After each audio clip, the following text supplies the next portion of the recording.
娘亲，爹爹不要我了。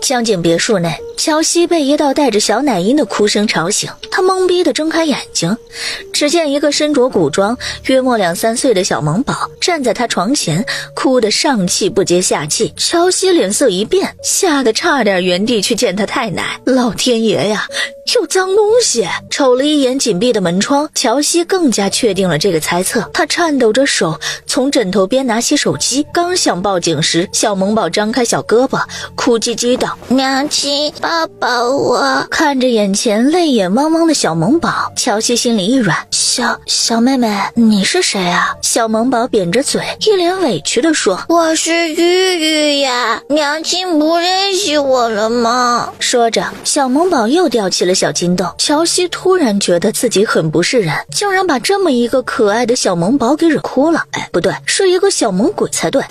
那个玉玉，你别哭了，你娘亲在哪里？姐姐带你去找她好不好？话刚说完，乔西就后悔了，怎么办？他是真的怕鬼啊！这时玉玉哭得更大声了：娘亲，爹爹不要我了，你也不要我了吗？乔西大着胆子回抱了下怀里的小人儿，软软的，热热的，难不成不是鬼，而是古川金？虽然有些匪夷所思，可他平日里没少看古川金、金川谷这种类型的小说。再一联系小萌宝的称呼和穿着，乔西觉得自己真像了。爹爹坏坏，娘亲坏坏，都不要我了。不哭不哭，你爹爹呢？爹爹去打猎，赚钱给玉玉买油宝吃。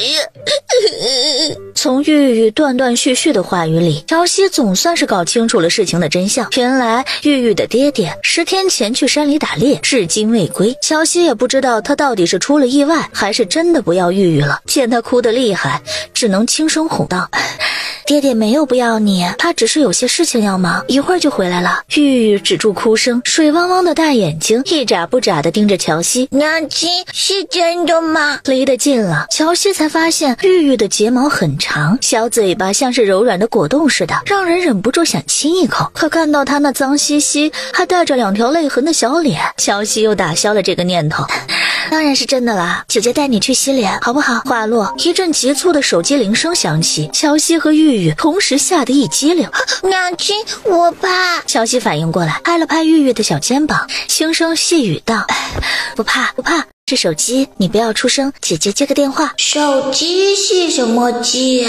好吃吗？玉玉一边流口水，一边乖巧地点了点头。乔西这才滑动屏幕接通电话。喂，二婶。听筒里传来赵子君的咆哮声。乔西，我好心好意给你介绍对象，你可倒好，说不嫁就不嫁，你眼里还有我这个二婶吗？提起这事儿，乔西就来气。前天二婶发微信说要给他介绍一个对象，迫于目前的形势，他硬着头皮答应了。结果昨晚去相亲，他才知道男方还在监狱里服刑，过几天才能出来。男方父母比较着急，想在他出狱前给他找个结婚对象。乔西想都没想，当场拒绝了这桩离谱的婚事。为此他气得一晚上没睡。但凡您给我介绍个正常人，我都能嫁，可您给我介绍了一个劳改犯，您让我怎么嫁？我倒是想给你介绍个好的，那你也得自己本事条件过硬啊。算了，不说这事儿了，你不愿意嫁就别嫁了。你爸妈生前从我娘家借了2个亿，现在我娘家资金周转不开了，我打算把你名下那套别墅卖了，用来抵债。你尽快找地方搬家吧。另外，剩下的钱你想办法尽快偿还吧。大家都是亲戚一场，我也不想把事情做得太难看。挂断电话，乔西鼻子一酸，眼泪刷刷直往下掉。1年前，父亲遭人算计，跟资本签了对赌协议，不但赔光了1000亿家产，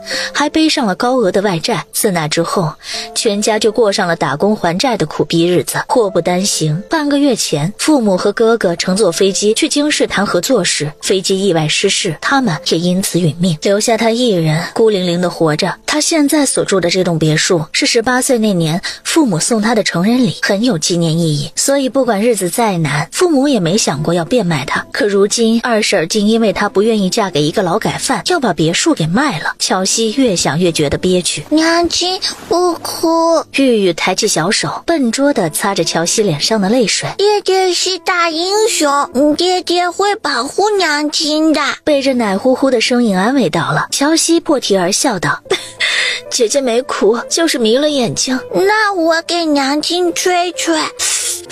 说着，乔西心里软得一塌糊涂。玉玉，你为什么要叫我娘亲啊？因为娘亲漂亮呀。爹爹说了，娘亲是天底下最漂亮的人。乔西做梦也没想到会是这个原因，他漂亮的眸子染上了几分笑意，原本郁闷的心情瞬间变得开心起来。这是什么人间小可爱，嘴甜的就跟吃了蜜似的。娘亲，我想爹爹了，咱们去找他好不好呀？看着玉玉通红的眼圈，乔西快心疼死了，恨不得立马帮他找到爹爹。为了多了解点情况，他问道：玉玉，你家在哪儿？家里还有什么人吗？我家在洛河村呀，家里有爹爹、大哥哥、七哥哥，8个孩子。乔西倒吸一口冷气，就很能生，不过放在古代这也正常。他自动脑补了一个糟老头的模样，继续问道：那哥哥们呢？他们不在家吗？大哥哥、二哥哥、三哥哥、4哥哥去找爹爹了，5哥哥、6哥哥去挖野菜呢，7哥哥在睡觉。乔西听得眉头直皱，合着家里就剩几个小屁孩，难怪玉玉会哭得这么伤心。你们那里现在是什么朝代？西大梁朝呀。大梁朝？乔西眼底闪过一丝疑惑，完全没听过，想来应该是个架空年代。你是怎么到这里来的？玉玉指着紧闭的卧室门。从那里来的呀。许是为了证明自己的说法，朝门口走去。在乔西不可置信的目光中，小丫头竟然穿门而入，然后消失得无影无踪。几秒后，玉玉又从门那边穿了过来，小脸皱成一团。爹爹还没回来。乔西回过神来，娘亲，咱们去找爹爹。说着，玉玉拉着乔西的手就要穿门，哐当，玉玉消失了，乔西却和门板来了一个亲密接触。他揉着疼痛的额头，猜测这道门大概就是玉玉的金手指，只有他可以自由出入。娘亲，你过不来吗？玉玉又穿了过来。是的，不好意思啊，玉玉，如果姐姐没猜错的话，咱们应该是属于平行时空，姐姐过不去你那边。什么平行时空不平行时空的，玉玉也听不懂。所以娘亲不是不要我呢，而是娘亲回不去呢。玉玉仰着头，满眼期待地看着乔西。娘亲，我不是没人要的孩子，是不是呀？不知怎么的，乔西突然想起了自己的父母，眼眶一热，笑着说道：对，我们的玉玉这么乖，怎么可能没人要呢？话落，他的肚子咕咕叫了起来。哇，娘亲的嘟嘟也会唱歌啊！玉玉眼睛弯成月牙状，暂时忘掉了那些不开心的事情。乔西既尴尬又好笑，人类幼崽简直太可爱了。娘亲，吃蛋蛋。玉玉从兜里掏出来一个鸟蛋，剥了壳递到乔西嘴边。七哥哥说嘟嘟唱歌了，就要吃饭饭。乔西绷不住，彻底破防了。他把脸埋在玉玉的小胸口，大哭了起来。自从家里生意出了问题后，周围的亲人朋友同学躲他们就像躲瘟疫似的。第一次遇到有人向他释放善意，说不感动，那是假的。玉玉还以为他是饿哭的，拍着他的后脑勺，小大人似的安慰道：娘亲不哭，玉玉让哥哥们掏好多鸟蛋给娘亲吃。乔西抬起头，也不嫌脏，含泪吃下那颗带着爱意的鸟蛋。自己玩会儿，姐姐去做饭，我们再想办法去找你爹爹，不好？好呀。乔西把它放在地上，转身去厨房做早饭。快，端着一盘鸡蛋饼、2杯豆浆回到卧室，就看到玉玉拿着手机，一脸苦瓜状。玉玉，怎么了？玉玉皱着小眉头，手说道：娘亲，手机不好吃。硌牙。玉玉，手机不能吃，它是一种多功能通讯工具。玉玉似懂非懂的点了点头，知道他听不懂。乔西也没有再多说。玉，再带你去洗手，洗完手咱们吃饭饭。好呀。乔西把木托盘放到小圆机上，跟着小丫头进了浴室。娘亲，这是谁呀？脏脏的。玉玉指了指镜子里的自己，小眉头皱成一团，嫌弃的不得了。是你自己呀。乔西哭笑不得。玉玉哇的一声哭了起来。不信我，不信我不长，我最漂亮了。好嘛，还是个爱臭美的小丫头。哭不哭，洗干净了就漂亮了。乔西一边哄边用棉柔巾轻轻擦拭着小丫头脏兮兮的脸蛋。多会儿，镜子里出现了一个白嫩嫩的小萌宝。玉玉圆溜溜的大眼睛又亮了起来。娘亲，这是我吗？哎，是你。乔西满眼笑意，小丫头得意地挑了挑眉毛。我好漂亮，娘亲也漂亮。乔西勾了勾唇角，抱着玉玉出了浴室，去小圆机上吃饭。看着桌面上热腾腾的食物，玉哈喇子直流，指着鸡蛋饼问：娘亲，这是什么呀？是鸡蛋饼。乔西指着玻璃杯介绍道：是豆浆，喝了会长高高，浆里放了白糖。玉喝了一口豆浆，惊喜道：甜甜的。说着又咬了一口手里香气扑鼻的鸡蛋饼，瞪得溜圆。娘亲，好好吃呀。好吃你就多吃一点。想起小丫头口中正在睡觉的七哥，问道：玉，七哥吃饭了没？要不要给他送点鸡蛋饼过去？要去。娘亲，等等我。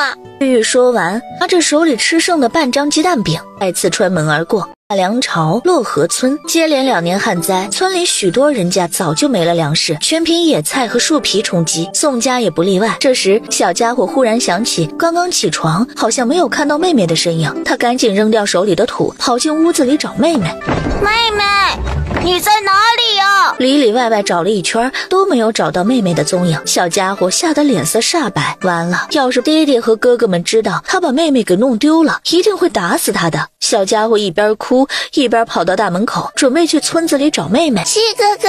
玉玉拿着半张鸡蛋饼从屋子里跑出去，听到妹妹的声音，宋七郎转身跑到玉玉跟前，一把抱住她。妹妹，你刚才去哪里了？吓死七哥了。玉玉被宋七郎勒得喘不过气来，面红耳赤道：我要死了。宋七郎这才松开她，葡萄一般的眼睛里闪烁着晶莹的泪光。妹妹，对不起，哥哥不是故意的。没事的。玉玉把手里的鸡蛋饼塞到他手里。好吃的，娘亲给的。娘亲？宋七郎微微一怔，妹妹一定是饿糊涂了。爹爹说娘亲已经死了，怎么会给她好吃的？可看到手里黄灿灿的鸡蛋饼，他又陷入了疑惑中。是娘亲。玉玉点了点头，指着自己洗白白的小脸说：娘亲还给我洗脸脸呢。宋七郎吓得差点尿裤子。五哥说了，妖怪就喜欢把小孩子洗得白白净净，然后一口吃掉。完了完了，妹妹一定是遇到妖怪了，要不然也不可能凭空消失又凭空出现。我去找娘亲啦。玉玉挥了挥小手，转身朝屋里走去。等宋七郎反应过来时，小丫头已经不见了踪影。他急忙追了上去，进了屋子，他才发现原本破旧的土墙竟然多了一扇门，而妹妹一只脚已经迈了过去。宋七郎嘴角微微颤抖，吓得赶紧去拉妹妹的小手，却不想自己也被带了进去。看着眼前陌生又奇特的屋子，小家伙眼里闪烁着不可思议的光芒。原来妖怪家里长这样啊，好像有点漂亮。家里突然多了一个穿着古装的小正太，乔西也吓了一跳，刚想说点什么，就听到玉玉说：七哥哥，七范范。小丫头牵着宋七郎的小手，蹦蹦跳跳的走到了小圆机前。宋七郎可不敢吃妖怪的饭，他惊恐的看着乔西，故作镇定道：妖怪，你不要吃我妹妹，我妹妹不好吃，你吃我吧。说着他挽起袖子，露出又瘦又脏的小胳膊。乔西就有她这么漂亮的妖怪吗？你太脏了，我不喜欢吃，我就喜欢吃你妹妹这种又白又嫩的小娃娃。乔西玩心大起，故意逗着眼前的小家伙。听到娘亲夸自己又白又嫩，玉玉笑得眼睛眯成了一条缝，捂着嘴傻乐。宋七郎信以为真，哭着威胁道：你吃了我妹妹，我爹爹和哥哥会打死你的。那吃了你，他们就不会打死我了吗？宋七郎眼珠子一转，头摇得跟拨浪鼓似的。不会，他才不会告诉妖怪，爹爹和哥哥知道他被妖怪吃了，也会打死他的。听到一阵咕咕的肚子叫声，乔西似笑非笑道：那你先过来吃点东西吧，等你吃饱了我再吃你。我带你去洗手，脏成这样子，他是真的忍不了一点。宋七郎紧绷着身子，全程吓得一个字都不敢说，生怕惹恼妖怪会被他一口吃掉。可是这个妖怪好像有点温柔，不但给他洗手，还给他吃鸡蛋饼，就像是梦里的娘亲一样。头一次吃到好吃的鸡蛋饼，宋七郎忍不住快速吞咽，生怕一会儿妖怪反悔不给他吃了。慢点吃。听到乔西温柔的声音，小家伙放慢了吃饭的速度，一边吃一边上下打量乔西。不对呀，五哥说妖怪只吃各种肉，尤其爱吃人肉，为什么这个漂亮妖怪却跟他们一样也吃鸡蛋饼呢？被小家伙看得不好意思，乔西尴尬地看向他，问道：你们爹爹还没回来吗？宋七郎放下鸡蛋饼，惨白着一张脸说：我爹爹也不好吃。乔西就谁要吃一个糟老头子？娘亲没有。吃饱喝足，玉玉又想起失踪的爹爹，鼻子一酸，又伤心地哭了起来。乔西想给他擦眼泪，发现抽纸没了，起身去柜子里拿抽纸。宋七郎眼疾手快，趁着这个功夫，一把拉起妹妹的手，逃离妖怪洞府，留下傻眼的乔西盯着门板，一脸懵逼。这速度，去参加奥运会，怕是高低也能拿个冠军。洛河村兄妹俩刚回到家里，就听到屋外传来一阵哭喊声。爹爹，你要挺住！我大哥已经去请大夫了。梁小芝心里咯噔一下，立马迈着小短腿朝院子跑去。只见4个村民抬着昏死过去的宋怀安刚进了院子，几个哥哥跟在他们左右，哭得像个泪人似的，身后还跟着几个村民，手里提着几只野鸡和野兔。爹爹！宋二郎一手抓住一个，红着眼圈安慰道：七郎，玉玉，爹没事的，先让叔叔伯伯们把他抬进去。几个村民重重地叹了一口气，抬着半死不活的宋怀安进了屋子。唉，宋三真要走了，这一屋子孩子可怎么办呢？这时宋大郎背着大夫急匆匆跑了回来。大夫来了，都让让。头发花白的李大夫隔夜饭差点都被颠出来了，可事关紧急，他顾不得停歇，立马给宋怀安诊治。须臾，李大夫摇头说道：烧成这样，老夫也无能为力啊，各位还是抓紧时间准备后事吧。宋三爹爹！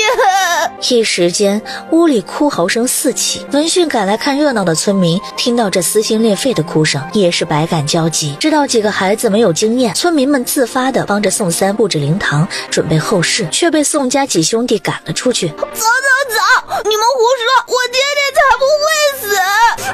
就是我爹爹一定能长命百岁，你们走啊！好心被当成驴肝肺，村民们无奈地摇了摇头，离开了宋家。众人一走，宋大郎红着眼圈吩咐几个弟弟：二郎去李正爷爷家借牛车，咱们带爹爹去镇上看病。3郎、4郎、5郎把家里值钱的东西都带上，6郎在家看好7郎和玉。说到这里，宋大郎才发现宋七郎和玉玉不见了，他神色一慌，问道：7郎和玉玉呢？娘亲，爹爹要死了。啊！乔西满脑门问号，许什么？宋七郎哭得双眼都跟核桃似的。妖怪姐姐，爹爹要死了，7郎求您用您的妖丹救救爹爹。说着，小家伙扑通一声跪在乔西面前，咚咚咚地磕了几个响头。他听五哥说了，妖怪都有妖丹，吃了妖丹就能起死回生，长生不老。乔西他神色复杂地扶起宋七郎，唉，看着挺聪明一孩子，怎么张口闭口就是妖怪呢？娘亲，大夫说爹爹发烧了。发烧？乔西微微一怔，随后看着宋七郎问：你爹爹发烧了？宋七郎用袖子擦了擦眼泪，把李大夫的话一五一十地讲了一遍。闻言，乔西眉头一松，悬着的心也放了下来。他原本以为玉玉爹得了什么不治之症，还担心没办法救他，没想到就是普通的发烧。好了，别哭了，姐姐这里有治疗发烧的药，你爹爹吃了药，应该就没事了。娘亲，爹爹不会死了，对不对呀？对，不会死的。乔西从药箱里取了一盒布洛芬，拆掉外包装，递给宋七郎，一次服用1粒就行，大概1炷香的时间，你爹爹就能退烧。谢谢妖怪姐姐的药单。宋七郎毕恭毕敬地给乔西磕了个响头，才拿着药牵着玉玉的小手穿门而去。鬼呀！闻声，宋家几兄弟赶紧朝屋里跑去，看着凭空出现的宋七郎和玉玉，宋大郎神色紧张，拉着他们上上下下看了一遍，确认完好无损后，才板着脸问道：七郎、玉玉，你们刚才去哪里了？宋七郎举着手里的布洛芬，奶声奶气道：大哥，新鲜热乎的妖丹，快给爹爹服下。妖丹？宋家几兄弟都懵了。玉玉纠正道：是瑶瑶，娘亲给的。娘亲？几兄弟更懵了。这时，宋四郎颤颤巍巍地指着宋七郎和玉玉说：大哥，有鬼啊！看着裤子湿了一大半的宋四郎，宋大郎嫌弃地皱了皱眉，怂货。随后他偏头看向宋七郎，一脸严肃道：七郎，这妖丹到底是怎么回事？大哥，是瑶瑶。又提醒了一遍，可宋家几兄弟自动屏蔽了他的话。玉玉无奈地摇了摇头，默默吐槽道：笨蛋哥哥。刚刚玉玉突然消失，宋七郎把刚才发生的事情原原本本讲了一遍。宋家几兄弟越听越觉得胆战心惊，那可是吃人不眨眼的妖怪，这两个小不点儿竟然敢跑去找他要妖丹，真是不想活了。大哥，还是先救爹爹要紧。宋三郎提醒道：三郎，你觉得这妖丹可以给爹爹吃不？他虽然是家中老大，可头脑远不如三弟聪明，所以每遇到事情他都会问问他的意见。大哥，以爹爹目前的状况，恐怕就算是到了镇上也无济于事啊，倒不如试试这妖丹。沉默半晌，宋大郎下定决心道：好，听三郎的，为爹爹吃妖丹。一声令下，兄弟7人各司其职，端水的端水，扶人的扶人，喂药的喂药。约莫1炷香的功夫，在几兄妹焦急的等待中，床上的人终于有了反应。水。爹爹醒了。玉玉，爹爹还没醒，不许淘气。话落，就见床上的人慢慢地睁开了眼睛。爹爹，别哭。宋怀安声音沙哑，摸着玉玉的小脑袋，嘴角微微扬起。爹爹打了野味儿，让你大哥给你煮上。爹爹，水。宋怀安挣扎着坐起身来，接过那个豁了口的瓷碗，抿了一口，又把碗还了回去。爹爹，玉玉再也不起悠悠了。玉玉哭得很伤心，宋怀安满脸宠溺道：傻丫头，爹爹这不是好好的吗？你哭什么？是娘亲救了爹爹。爹爹，我们去找娘亲好不好？有坏人欺负娘亲，娘亲都哭呢。娘亲？这下轮到宋怀安懵了。宋四郎嘴快，把刚刚宋七郎说过的话又重复了一遍。妖怪？宋怀安俊美的脸庞上闪过一丝疑惑，这世上当真有妖怪？爹爹应该不是妖怪，你看这不像是妖怪的东西啊。第一次看到包装如此奇怪的东西，宋怀安眉头紧皱。这是何物？是妖呀！宋七郎和玉玉异口同声道：药。宋怀安端详着手里的布洛芬，眼底闪过几丝诧异。丸状的药物他倒是常见，但是像这种椭圆形，一半白一半橘黄，里面还有像小米粒儿一样的白色颗粒状的药物，还是头一次见。他敢保证，就算皇宫都不可能有如此稀奇的药物。是药呀！看到自家老爹如此识货，玉玉点头如捣蒜。娘亲家里好大，好漂亮，跟玉玉一样漂亮。宋七郎认同道：对，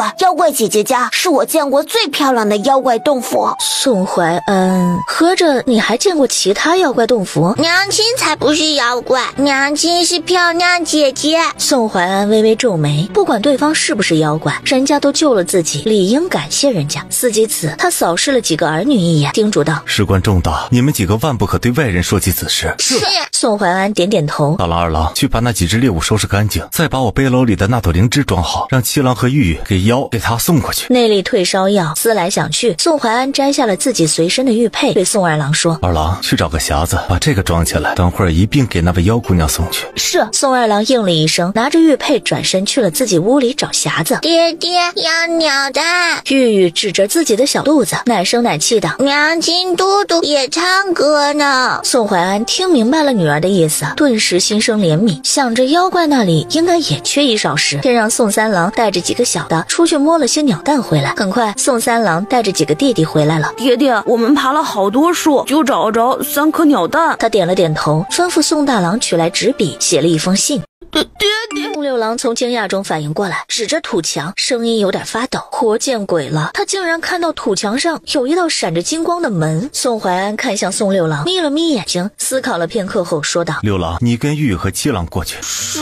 宋六郎怕归怕，可爹爹吩咐的事情他不能不做。宋二郎卸下背篓，看着里面满满一背篓东西，又取出来一部分，分2次送吧。宋六郎年岁小，力气也小，这么多东西想来他也背不动。好。宋六郎背起背篓，接过宋大郎递来的信，牵着玉玉的手朝那道门走去。宋家几兄弟倒吸一口凉气，望着三兄妹消失的地方，一个个瞪圆了眼睛。床上，宋怀安了然的点了点头，原来如此。正想着，耳边传来宋四郎不满的声音：爹爹，猎物和鸟蛋都给了妖怪，那咱们吃什么呀？宋五郎舔了舔干裂的嘴唇：四哥，我和六郎刚刚挖了一些野菜，加点水熬成野菜汤，够咱们吃这一趟了。肉吃，谁还想吃野菜？宋四郎摸着饿扁的肚子，小声嘟囔：三郎，你去煮饭，谁不愿意吃那就饿着。宋怀安一个眼刀丢来，宋四郎吓得缩了缩脖子。江景别墅，乔西收拾好东西，正准备出门时，谁知下一瞬，兄妹俩又带着一个古装小少年进了房间。小少年看起来约莫6、7岁的样子，虽然穿得破破旧旧，但是脸上的脏污也无法遮住他非凡的气质。乔西仔细打量着小少年，总觉得他看起来不像是普通的农家孩子。娘亲，西柚柚，好多柚柚。妖怪姐姐。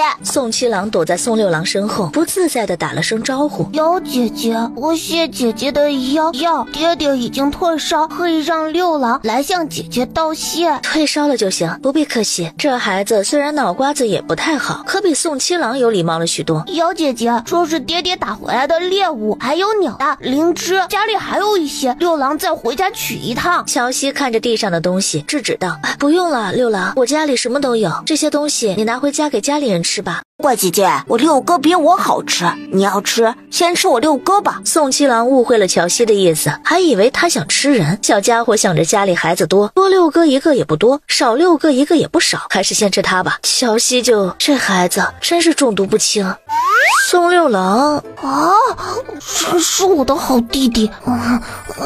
妖姐姐，这是我爹爹给您写的信。宋六郎不想被吃，赶紧换了个话题，怕吓着宋六郎。乔西站着没动，打翻玉玉，把信取了过来，展开信纸，看着上面飘逸洒脱的字迹，乔西有些惊讶。他是真没想到，这个糟老头子竟然还会写字，而且写的还挺好，颇有那些书法家的味道。在心里感慨了几句，乔西这才认真看起了信上的内容。妖姑娘，展信家，多谢姑娘提供的药，无以退烧。听玉玉提及姑娘那边也在闹饥荒，我特意准备了些猎物，希望姑娘收下，先填饱肚子。姑娘莫怕，等我身体恢复，立马动身去深山打猎，咱们定能度过此次天灾。捏着泛黄的纸张，乔西心情复杂。透过这封信，他能感觉到玉玉爹的善意，可他实在受不了对方把他当成妖怪。于是他找了张 A4 纸，开始给玉玉爹写回信。趁着这个空档，宋六郎回了趟洛河村，把剩下的东西也都搬了过来。等乔西写完回信，发现地板上又多了几样东西。老天爷呀，这给的也太多了吧！瞧见那个装玉佩的匣子，乔西的眼睛瞬间亮了起来。那匣子小巧精致，上面还雕刻着细腻的云纹，看起来很值钱的样子。他虽然爱财，可知道对方家境不好，便打消了将他据为己有的念头。六郎，麻烦你把这封信带回去给你爹爹。是。哎，等一等，人家送了他这么多东西，他不回点礼也说不过去。他身上虽然背着不少债务，可米面油肉蛋奶这些基本生活物资家里还是有的。拿起地上的背篓，乔西去厨房装了满满一背篓物资，又返回卧室。六郎，这些东西都拿回去。宋六郎看着背篓里一整盘鸡蛋，眼珠子差点瞪出来。妖姐姐，六郎不能要。天知道在他们那边现在鸡蛋有多贵重，妖姐姐一给就是这么多，这哪里是什么妖怪姐姐，分明是神仙姐姐才对啊！3颗小鸟蛋换来30个大鸡蛋，别说宋家几兄弟，就是宋怀安也惊呆了。那位妖姑娘就是豪横。爹爹，妖姐姐还给你写了回信。宋六郎从怀里掏出书信，双手递给自家老爹。宋怀安微微有些诧异，他写信的时候还担心妖姑娘不识字，好在自家几个儿郎都认识字，想着要是他实在不认识，六郎应该也会读给他听。没想到的是，他不但认识，还给他写了回信，就挺意外的。展开书信，宋怀安看着雪白的纸张上面那娟秀的字体，更是讶然。看来三郎说的没错，对方应该不是妖怪，而是一个很有学识修养的姑娘。带着好奇心，他一字一句地看起了书信。宋大哥你好，我叫乔西，是一个来自21世纪的普通人，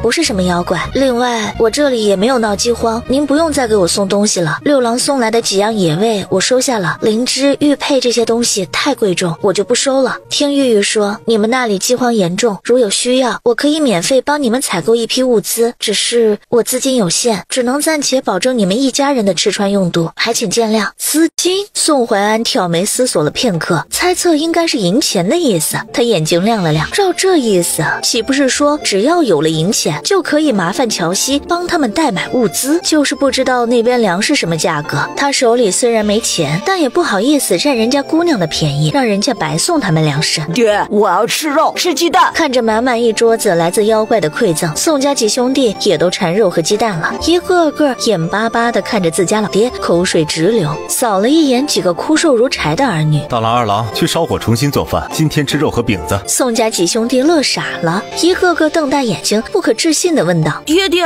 是真的吗？爹爹，你没有骗人吧？爹爹骗你们做甚？先前是家里没粮，爹爹才亏待了你们，如今家里有了粮，当然要吃顿好的了。宋七郎不知道想到了什么，莫名其妙地哭了起来。七郎怎么了？爹爹，你不要把七郎送给妖怪，七郎不想被妖怪吃掉。宋七郎是真的怕了，死死拽着宋怀安的一脚不松手。除了宋六郎和玉玉外，宋家其他几兄弟心里也慌张起来。爹爹该不会是让他们吃饱饭，然后把他们送给妖怪当下酒菜吧？宋怀安哭笑不得。乔姑娘不是妖怪，她也是人，不吃人。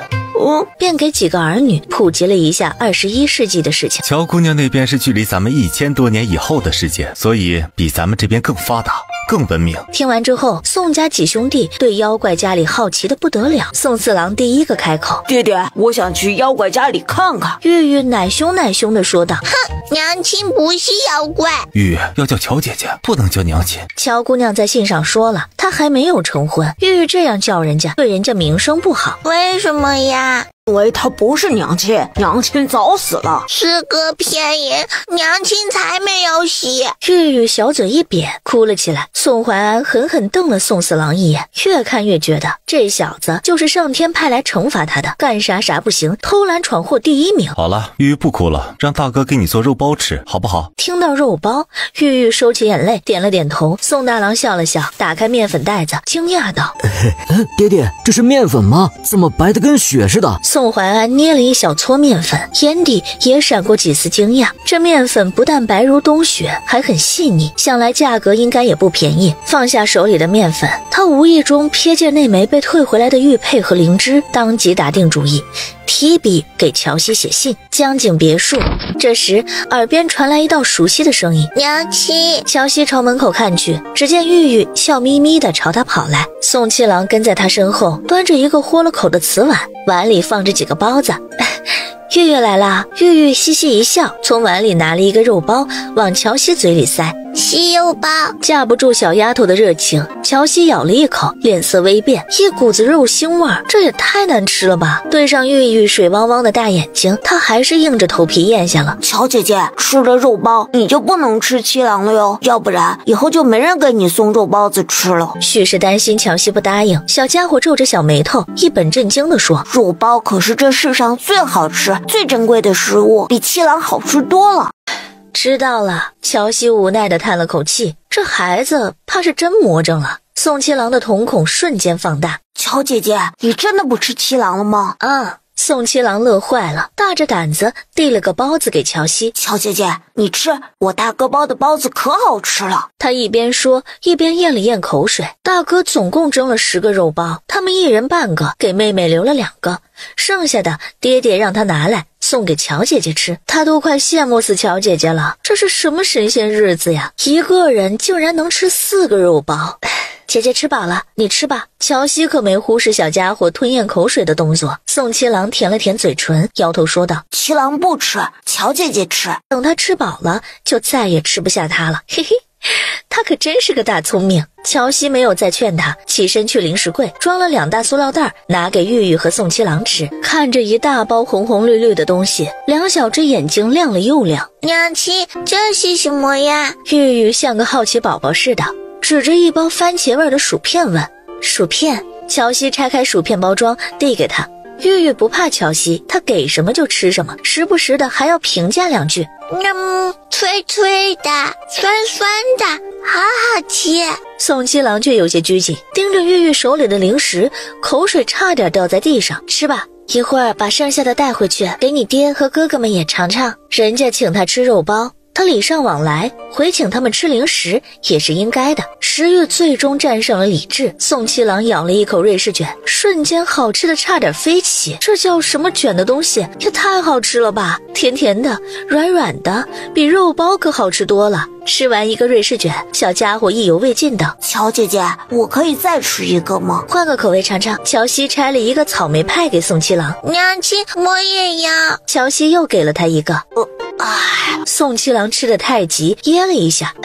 慢点吃。乔西打开一罐旺仔牛奶递给他，小家伙喝了一口，瞬间瞪大了眼睛，惊讶地看着乔西。这就是妖怪喝的东西吗？甜丝丝的，好好喝呀！怎么办？他不想回家了，他想留下来当妖怪。乔西可不知道，几样零食就成功收服了小家伙。小姐姐，六郎来了。乔西喜欢一切长得好看的东西，所以对于宋六郎的到来并没有感到反感。该说不说，宋七郎也长得不错，真不知道玉玉爹娘的颜值得高成什么样子，才能生出来这样3个漂亮到爆棚的萌宝来。乔姐姐，这是我爹爹给你的信。好。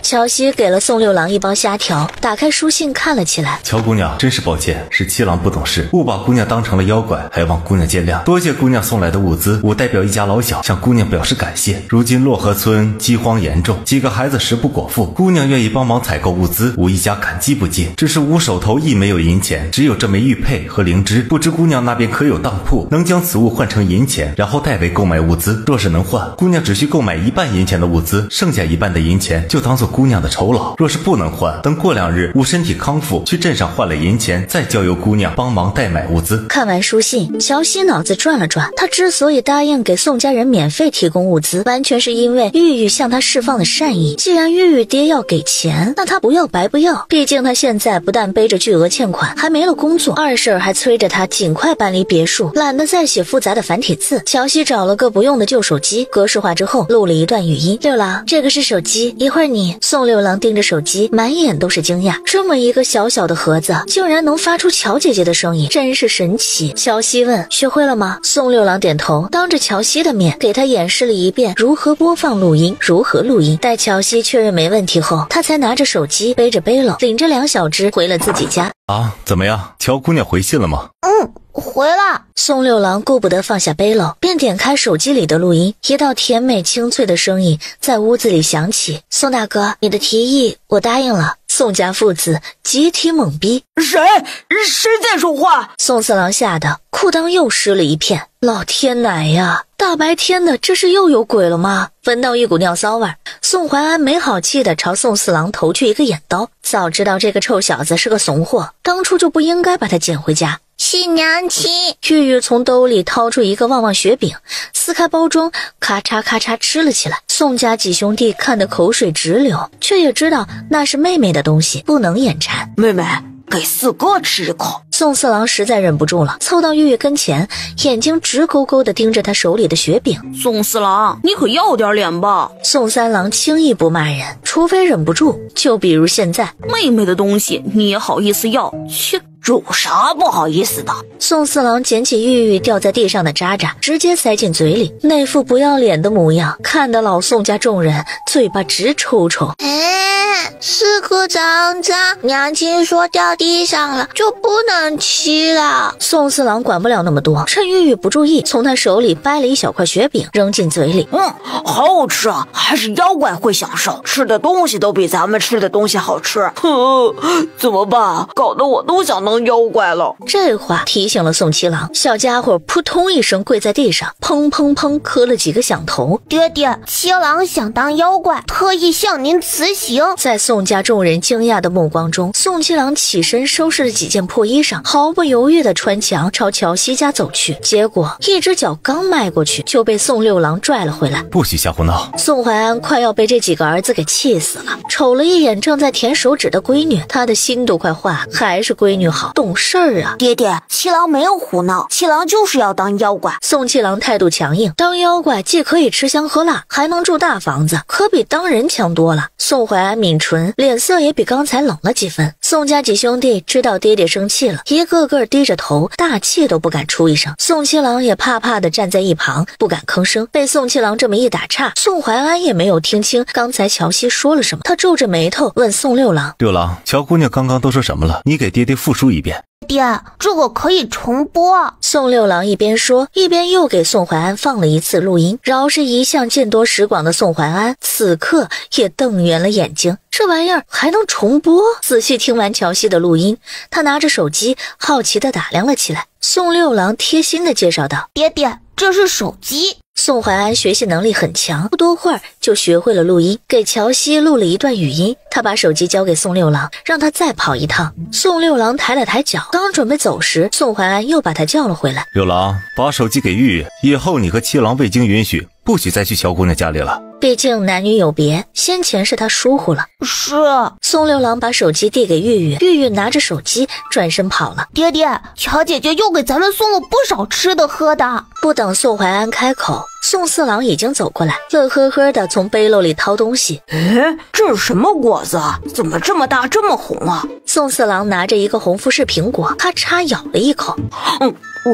爹爹，好甜啊！空气中弥漫着诱人的果子香。宋怀安咽了咽口水，介绍道：这叫苹果。大郎，去把剩下的几个苹果切成块，你们几个兄弟也都尝尝。以前在京都，王府里也不缺苹果，只是那些苹果普遍又小又酸，像这种又红又大的还是头一次见。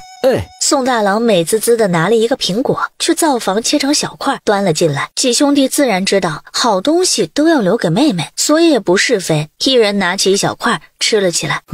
这是神仙吃的果子吧？这也太好吃了吧！宋家几兄弟一边吃一边感叹。宋怀安认同地点了点头，嘴角上扬。这么好吃的东西，大概也只有天上有了。江景别墅，乔西刚拆开快递，玉玉就来了。玉玉，快过来试试新衣服，看看你喜不喜欢。娘亲给玉玉的嘛。玉玉紧紧盯着乔西手里的衣服，有些不敢相信。对，乔西点头，脱掉玉玉身上的旧衣裳，看到小丫头身上脏兮兮的，便放下衣服说：还是先去洗澡吧。洗完澡，他给玉玉换上新衣服，眼底闪过一抹惊艳。哇，好漂亮，玉玉喜欢。乔西也喜欢。玉玉本就长得奶萌奶萌的，再穿上粉粉的汉服襦裙，别提多可爱了。毫不夸张地说，要是把玉玉的照片放在网上，绝对能吸引一大波妈妈粉。乔西没忍住，拿起手机给玉玉拍了好几张照片。娘亲给爹爹和哥哥看。玉玉眨着大眼睛，有些迫不及待的想要炫耀自己的新衣服。好，把鞋子穿上。乔西给小丫头换上在同一家店铺买的粉色绣花鞋，笑着说：好了，可以回去给你爹爹和哥哥们看了。谢谢娘亲。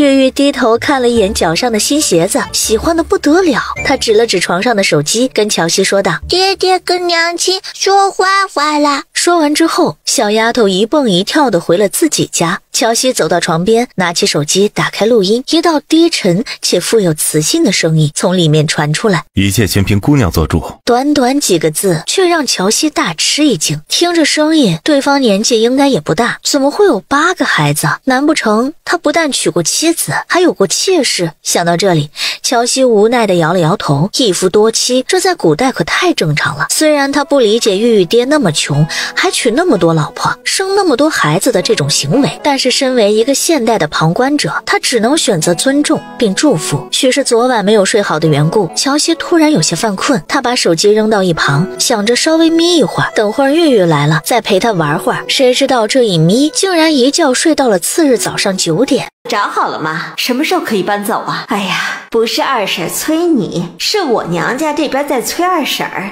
二婶夹在中间也很为难。乔西嘴角翘起一抹冷笑，回道：正在找，麻烦二婶再帮我拖延几天时间。回完消息，随便吃了口早餐，便拿着宋怀安给的玉佩去了古玩一条街。哎，小姐姐要买什么？我这儿行货快货可都有。乔西看他一副流里流气，不像是好人的样子，抬脚继续往前走。哎，小姐姐别走啊！哎呀，小姐姐，你别看我长得不像是好人，但我这东西可都是好东西。乔西觉得这人还怪有趣的，扯了扯唇角说：我不买东西，我是来卖东西的。小青年有些兴致缺缺地说：好吧，你想卖什么？我跟你说，要是太常见的，估计也卖不上什么价。乔西不懂古董，也不知道那枚玉佩算不算常见，便从帆布包里取出匣子递给小青年：就这个东西，你帮我看看值不值钱。小青年拿着匣子仔仔细细看了一遍，脸色也越来越凝重。小姐，你等会儿，我道行浅，看不明白，我带你找个能看懂的人。乔西一脸懵逼，心说你还没打开盒子呢，怎么就看不明白了？正想着，小青年指了指身后的店铺，说道：小姐，请随我一起进来吧。乔西点头，跟着他一起进了古堡斋。爸，醒醒，别睡了，来生意了。小青年走到躺椅旁，推了推正在打呼噜的中年男人。男人睁开眼睛，气呼呼地瞪了小青年一眼。臭小子，我看你是欠收拾，我这刚睡着。见状，乔西忍不住皱了皱眉，越发觉得这家店很不靠谱。您看看这是啥？小青年献宝似的把手中巴掌大的木匣递给中年男人。哎呀，好东西，哪里来的？小青年用下巴指了指乔西：这位小姐的。哎呀，好。哎呀，姑娘，你先坐，我得仔细的瞧一瞧，之后才能给您估价。说着，他便把匣子放到柜台上，拿着放大镜仔仔细细地看着。乔西皱了皱眉，忍不住想要提醒男人，他要卖的是盒子里的玉佩。刚要开口时，就听那人说：齐言，给你爷爷打电话，让他老人家来一趟。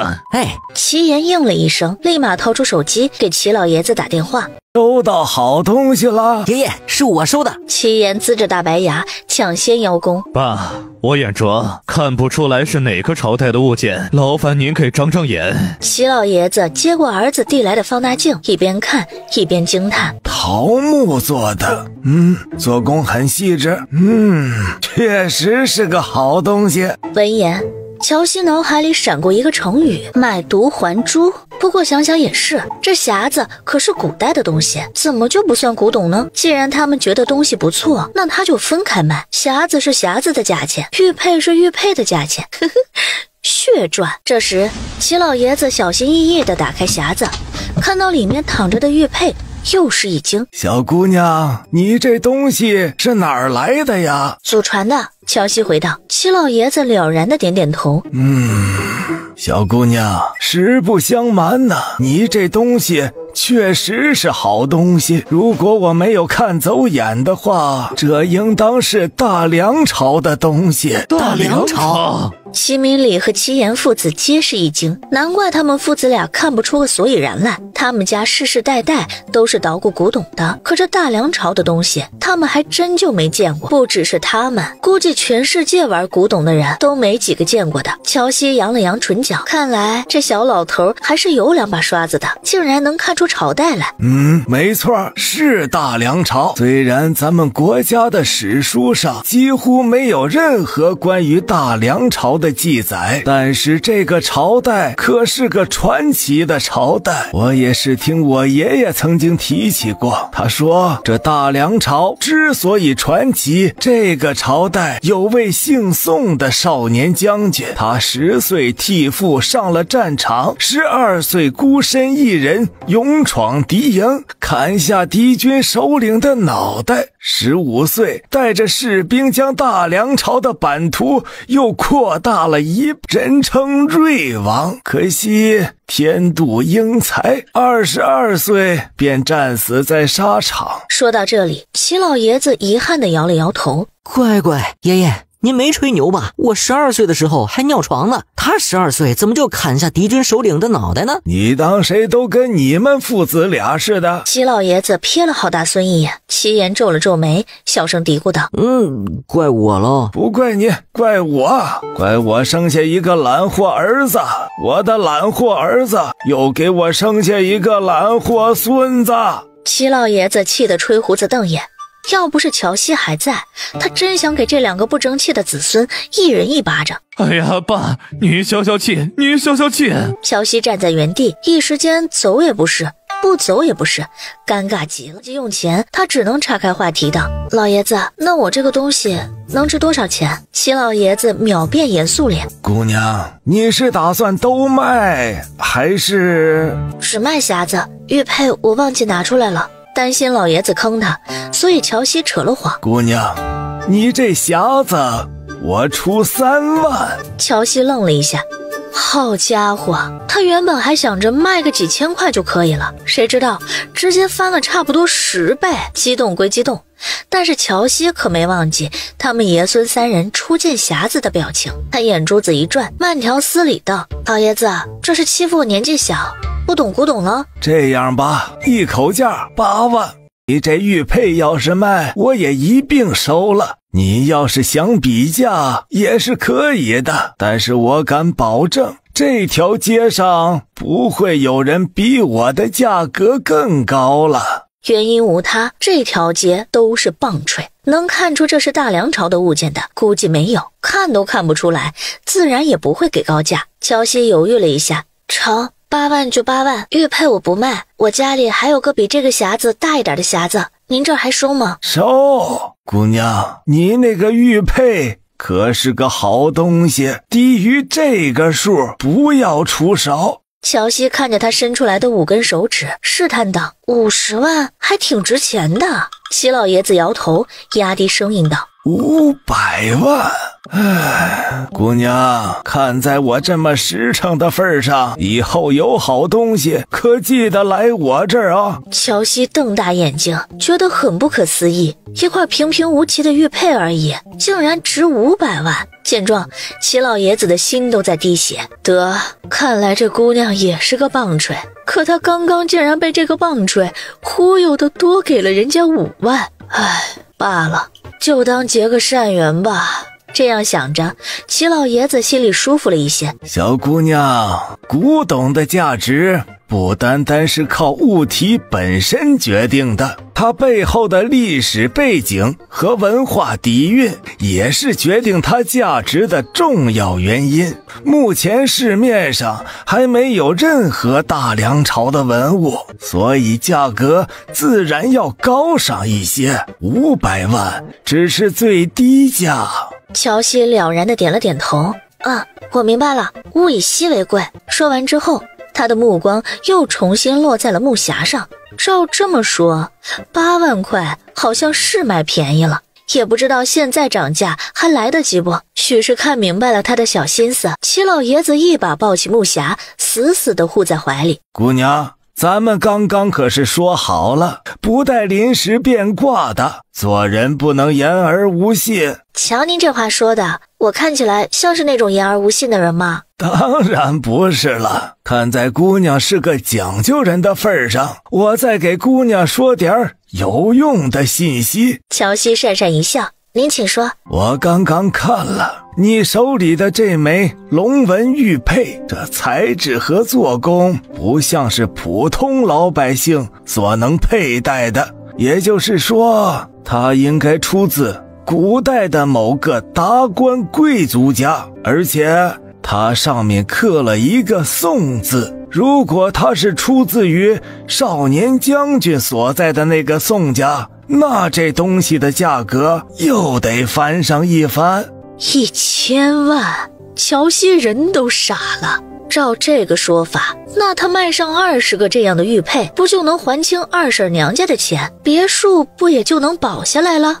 那套别墅本来就对他意义非凡，再加上现在有了玉玉的出现，他更不想卖掉了。从古堡斋出来，乔西开车去了农贸市场，这里不但有卖粮油的，蔬菜、干菜、衣服、百货，通通都有卖的，价格还比商超便宜许多。虽然兜里有钱了，但是乔西还是一如既往抠搜，不管买什么都要货比三家，然后再搞价。没办法，身负巨债，只能紧巴着点过日子。老板们见他要的多，也都象征性的给他便宜了一点，并且给他送货上门。乔西拿着购物清单核对完信息，乔西付了2350块的货款，又给送货师傅加了100块，请他帮忙把东西都搬到别墅的地下车库。洛河村，爹爹，娘亲还没有回来，还是不是不要我了呀？昨晚跟爹爹和哥哥们炫耀完衣服后，他就回去找娘亲了。可娘亲睡着了，担心吵醒娘亲，他又回了自己家。今天早上起床后，他又去娘亲家里，然而娘亲却不在家。一上午他已经跑了10来趟了，娘亲依旧没回来。不会的，乔姑娘应该是去买玉佩和灵芝去了，一会儿就回来了。说完之后，宋怀安不免又担忧起来，也不知道那枚玉佩能当多少钱，够不够买50斤面粉，灵芝应该多少值点银子，毕竟那可是救命的东西。即便如此，估计也买不了多少粮食。如今大梁朝严重缺粮，米面油价格贵得离谱，贵都不说了，还都是些发霉了的陈米、黑面。他们这些普通老百姓倒也还好，只要填饱肚子，吃什么都是吃。可边关那些将士们，宋怀安眉头皱成一团，不敢继续往下想。这时玉玉拿了一块小饼干递到宋怀安嘴边，爹爹不难过，是饼饼。宋怀安紧皱的眉头瞬间舒展开来。爹爹不吃，玉玉吃。玉玉咬了一口小饼干，摇头晃脑，幸福的不得了。吃完饼干，玉玉又去别墅找乔西。娘亲，乔西刚从车库回来，玉玉就像一颗小炮弹似的朝他扑来。玉玉，乔西抱起玉玉，在他脸上亲了一下。回家叫你6哥和7哥来搬东西，好不好？玉玉点点头，从乔西身上滑了下去，跑回家摇人。很快，宋家3兄妹一前一后进了卧室。娘亲，宋七郎羞羞答答地喊了一声，然后不好意思地躲在宋六郎身后，偷偷观察乔西的反应。爹爹不让他当妖怪，可他也想跟妹妹一样有新衣服和新鞋子穿。思来想去，只能勉为其难，跟妹妹一样认妖怪当娘亲了。乔西抽了抽嘴角，差点被他这声娘亲给送走。罢了，念在他们的爹是他金主爸爸的份上，他就当做自己耳聋吧。六郎、七郎，把这些东西先拉回去，之后再来一趟。还有手机也交给你爹爹。东西太多，乔西担心小家伙们搬不动，就找了个平时取快递用的小平板车。看着满满一推车物资，宋六郎才从宋七郎那声娘亲中反应过来。小姐姐，这都是给我们的。对，还有一些在车库。告诉你爹爹，今天不用做晚饭，昨天你们送来的野味，我一个人也吃不完，我一会儿一起做了，大家一起吃。谢谢姐姐。宋六郎灿然一笑，看着少年俊秀的笑脸，乔西脑海里突然闪现过几个字：陌上人如玉，公子世无双。直觉告诉他，这个宋家绝对不是普通的农户，要是这个宋家就是齐老爷子口中那个少年将军所在的宋家就好了。真要是那样，从他家随随便便倒腾点东西去卖，也够他摆烂一辈子了。想到这里，乔西都被自己给逗笑了，怎么可能有这么巧的事情？送走宋家2兄弟，乔西带着玉玉去厨房做饭。宋家人多，他打算做个铁锅炖，有肉又有菜，还省时省力。玉玉是个好奇宝宝，看到什么都指着问：娘亲，这是什么呀？能不能吃呀？好不好吃呀？乔西被这个小吃货搞得哭笑不得，从冰箱里拿出昨天买的西瓜，切成小块递给他，这才堵住了小丫头的嘴。河村，宋六郎和宋七郎拉着板车回来时，宋怀安和宋家几兄弟一个个嘴巴张得老大。乖乖，一枚玉佩和一朵灵芝竟然换了这么多东西，省着点吃，应该够他们一家9口吃好几个月了吧？爹爹，乔姐姐说还有一些，让我们先把这些拉回来。宋六郎把手机交给宋怀安，乔姐姐还说今晚不用做饭，她做。宋怀安回过神来，强压着心里的激动，吩咐宋大郎几兄弟将东西都搬到地窖里藏起来。扫了眼几兄弟忙碌的背影，他颤抖着手点开乔西的录音：宋大哥，您好，玉佩和灵芝我都还没有卖，只卖了装玉佩的匣子，卖了8万块钱。古董店老板说玉佩。乔西把齐老爷子说过的话简单讲了一遍，至于少年将军的传说他也没有提及，毕竟大家现在还不怎么熟悉，怕宋怀安他们不认识简体字和阿拉伯数字。他又把所有东西的单价、总价、数量也都口述了一遍。宋怀安听得目瞪口呆，一个匣子竟然卖了8万。根据乔西所说的物价，他粗略的把2000多块钱当成了2两白银，2两白银竟然可以买5袋面粉、5袋大米、5桶菜籽油。宋怀安人都麻了，这也太便宜了吧！既然如此，那他是不是可以请乔姑娘帮忙给宋家军采购一批物资？爹爹，车库还有好多，咱们家地窖怕是放不下了，可不可以先放在乔姐姐家，等吃完了再去搬？先放着吧。他得好好想想该如何跟乔西说给宋家军采购物资这事儿，而且这么多物资怎么神不知鬼不觉地运送到边关也是一个问题。爹爹，宋七郎的声音再次打断宋怀安的思考，他循声望去，只见宋七郎抱着半个大西瓜从墙那边出来，小家伙得意洋洋道：娘亲给的。宋怀安一个眼刀丢过去：不许瞎叫，玉玉不懂事，你也不懂事吗？宋七郎小嘴撅得高高的，一脸不高兴的样子，他就叫妹妹的娘亲就是他的娘亲，凭什么妹妹能叫他就不能叫了？宋家几兄弟围了过来，盯着宋七郎手里绿皮红瓤的东西，馋得直流口水。宋四郎舔了舔嘴唇，十分好奇：爹爹，这是什么呀？西瓜。大郎，去把西瓜切了。他以前也吃过西瓜，可这东西属于西域进贡的贡品，贵且不说，每年产量还少，就算有钱也不一定能买到。瞧着这西瓜的色泽和个头，怎么看也值个10两银子吧。10两银子，这要是用来买成米面油，够他们全家吃上好几年了。不行，他得跟乔姑娘说说，不能这么败家，钱要用在刀刃上。思及此，宋怀安拿起手机开始录音，宋家几兄弟则排成一排，开心地吃着大西瓜。嘿嘿，真甜。宋大郎嘿嘿一笑，不但把西瓜瓤和西瓜籽儿一起吃了，就连西瓜皮都被他啃得一干二净。其他几兄弟也有样学样。宋怀安录完音，扭头一看，就看到几个好大儿，一人拿着一个西瓜皮，啃得嘎嘣脆。他捂了捂眼睛，简直不忍直视啊！爹爹，您尝尝。宋六郎递来一块西瓜，宋怀安咬了一口，眉梢一挑，心中暗自感叹：果然贵是有贵的道理的。这西瓜不但汁多肉甜，而且吃起来冰冰凉凉，很解暑。要是边关的将士们也能吃到，那就更好了。想到那些曾经一起出生入死的兄弟们，宋怀安顿时觉得手里的西瓜不香了。大郎，去把咱家的木匣木箱都找来，一会儿让六郎全都拿去给乔姑娘。先前他听玉玉说过，有坏人向乔姑娘催债，还要把她赶出去，想来他日子也不宽裕。他想好了，先把这些东西都换成银钱，帮他渡过难关再说。至于给宋家军采买物资以及运输物资这些，可以从长计议。是。宋大郎放下手里的半块西瓜皮，立马去找。很快，他搜集来一堆匣子，都交给了宋六郎。宋六郎拿着手机，拉着一板车木匣，领着宋七郎又去了江景别墅。娘亲。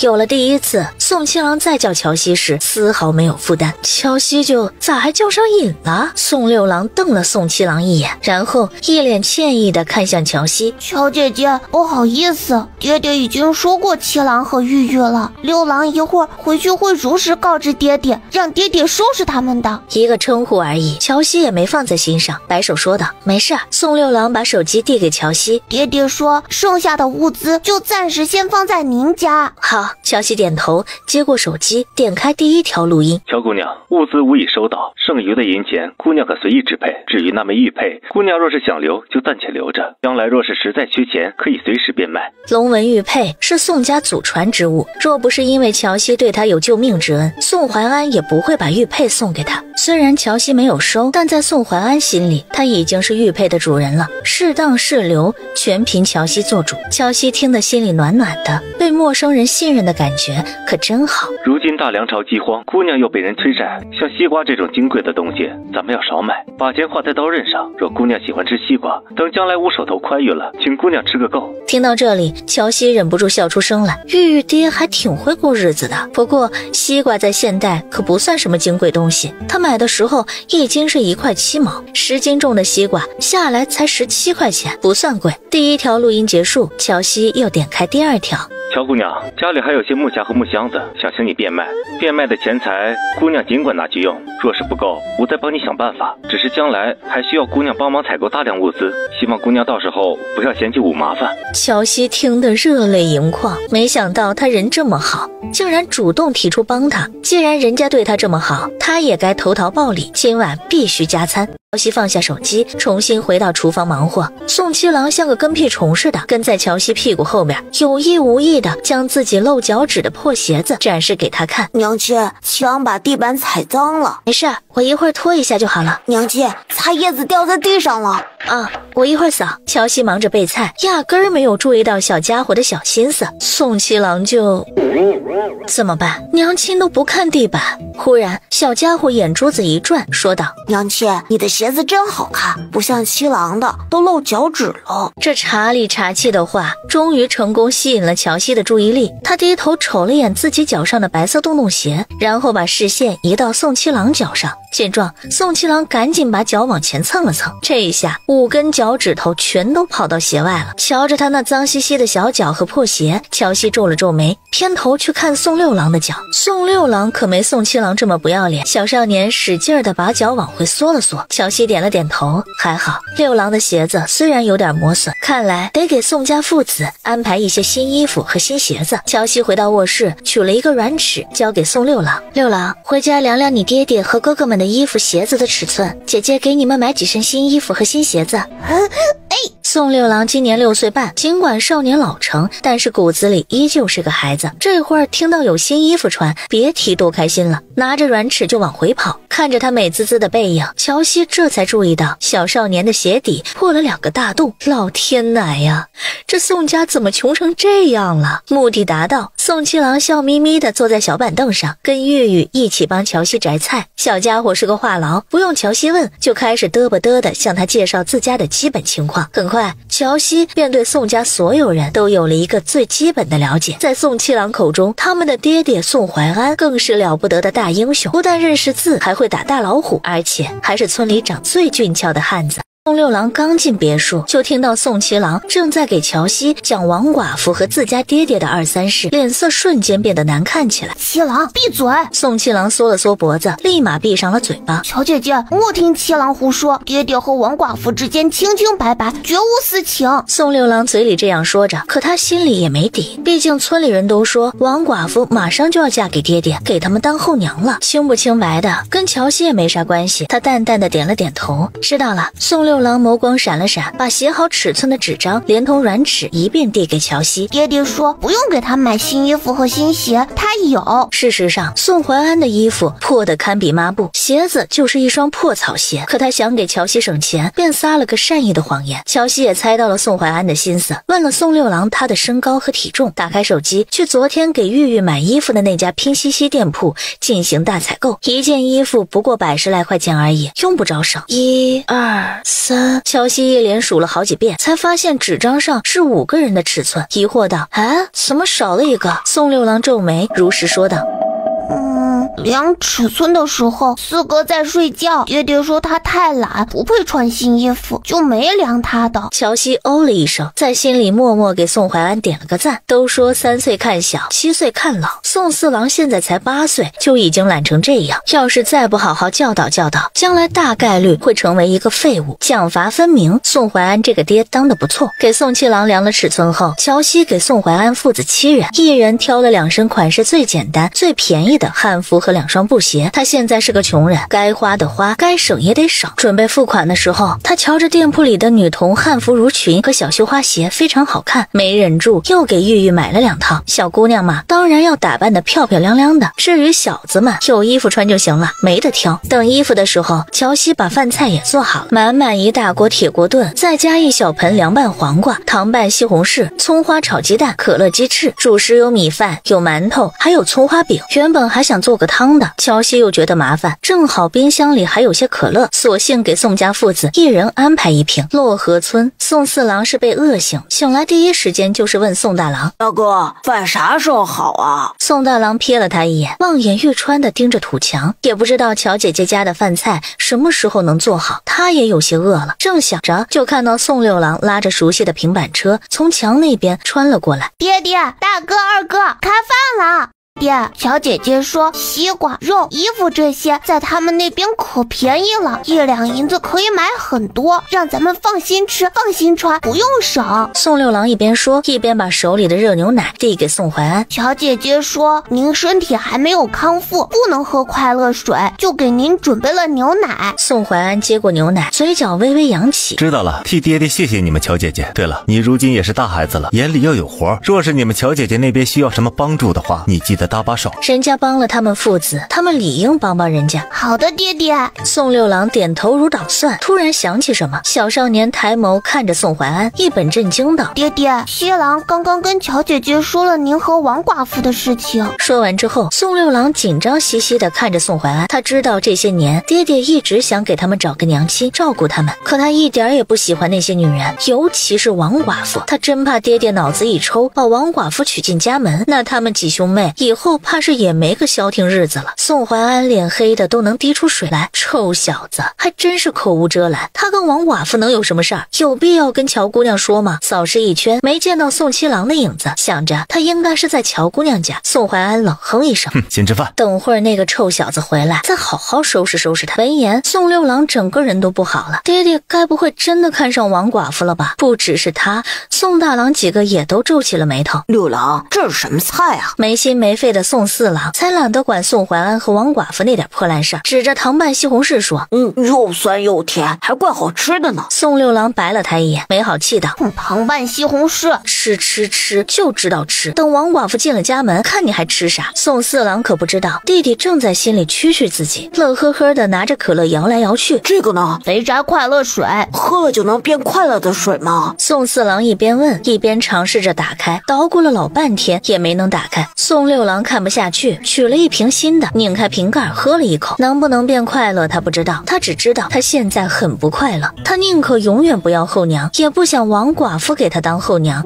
是这样子开的呀？宋四郎学着宋六郎的样子拧了拧瓶盖，谁知道刚一拧开，里面的棕色液体就喷涌而出，不但溅了他一身，旁边的宋三郎和宋五郎也没能幸免。兄弟两人气呼呼地瞪着宋四郎，要不是爹爹说了兄弟之间要和睦，不能打架，否则他们早就揍的这个懒货屁滚尿流了。咋成这样了？宋四郎吓了一跳，乔姐姐说里面有2氧化碳，摇晃之后里面的液体就会冒出来。宋家父子似懂非懂的点了点头，看向宋六郎的眼神满是羡慕。什么2氧化碳他们也不懂，反正就觉得宋六郎很厉害的样子。咋还扎嘴呢？还是因为2氧化碳的原因。宋六郎把乔西给他讲的跟众人解释了一遍。听着宋六郎的讲述，宋怀安眯了眯眼睛，心里萌生出了一个很大胆的想法，只是时机还不成熟，他只能先把这个想法搁置在心里。乔西手艺很好，没多久宋家父子就把所有菜肴吃得连渣都不剩了。乔姐姐做的饭菜也太好吃了吧！宋四郎揉着圆鼓鼓的肚子躺在床上感慨万千，要是天天能吃到这么好吃的饭菜那就好了。正想着，大门外传来了一阵哭闹声。宋三儿，你说你咋走的这么突然呢？我就回了一趟娘家，你咋就走了呢？听出是王寡妇的声音，宋家父子齐齐变了脸色。宋怀安吩咐道：“大郎，你出去看看。”是。宋大郎跑到大门口，打开大门，只见外面站了一大群人，几乎全村的男女老少都来了。为首穿着灰色粗布衫的就是王寡妇，此刻她哭得一把鼻涕一把泪，看起来好不可怜。大郎，你爹生前跟婶子关系最好，如今他死了，看在相识一场的份上，往后啊，婶子就是你们的娘，只要有婶子一口吃的，就绝对饿不着你们兄妹几个。王寡妇这话说得漂亮，在场众人都忍不住抹起了眼泪，这得多爱呀，才愿意替宋三照顾他的遗孤。我爹他没死。宋大郎黑着脸，语气很不好。他跟六郎一样，也不喜欢王寡妇，倒不是嫌弃王寡妇长得黑胖，就像个熊瞎子似的，而是因为他不但想嫁给他爹，还想让他娶他女儿李大丫。十里八乡的小伙都嫌他又黑又丑，没人愿意娶，还要让宋二郎娶李二丫，再让宋耀祖娶了宋玉，简直不要太完美。想到这里，王寡妇忍不住翘了翘嘴角。大郎，婶子知道你爹走了，你们兄妹几个心里也不好受，可生老病死也是人之常情，你们不要怕，凡事啊都有婶子。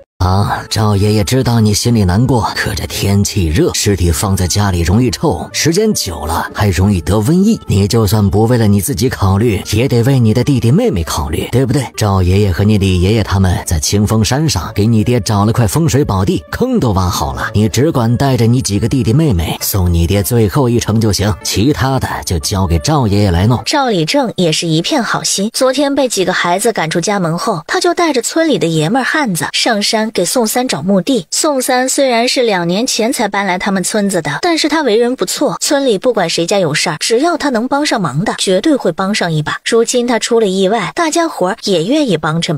我爹真没死。宋大郎人都麻了，他爹明明活得好好的，刚刚还干了2碗米饭、5个馒头、6张葱花饼，饭量就比他小了那么一丢丢，这些人怎么就不信呢？屋里宋怀安坐不住了，喊来宋二郎和宋三郎扶他出去。赵叔，我没死，好着呢。众人循声望去，一个个都傻眼了。什么？宋三没死？宋三，你真没死？赵礼正有些不确定地问道。毕竟李大夫可是10里8村医术最好的大夫，但凡他说那人没救了，那就真的没救了。没死，不但没死，还得了一些机缘。想起刚才吃的美味佳肴，他的嘴角怎么也压不下来。好！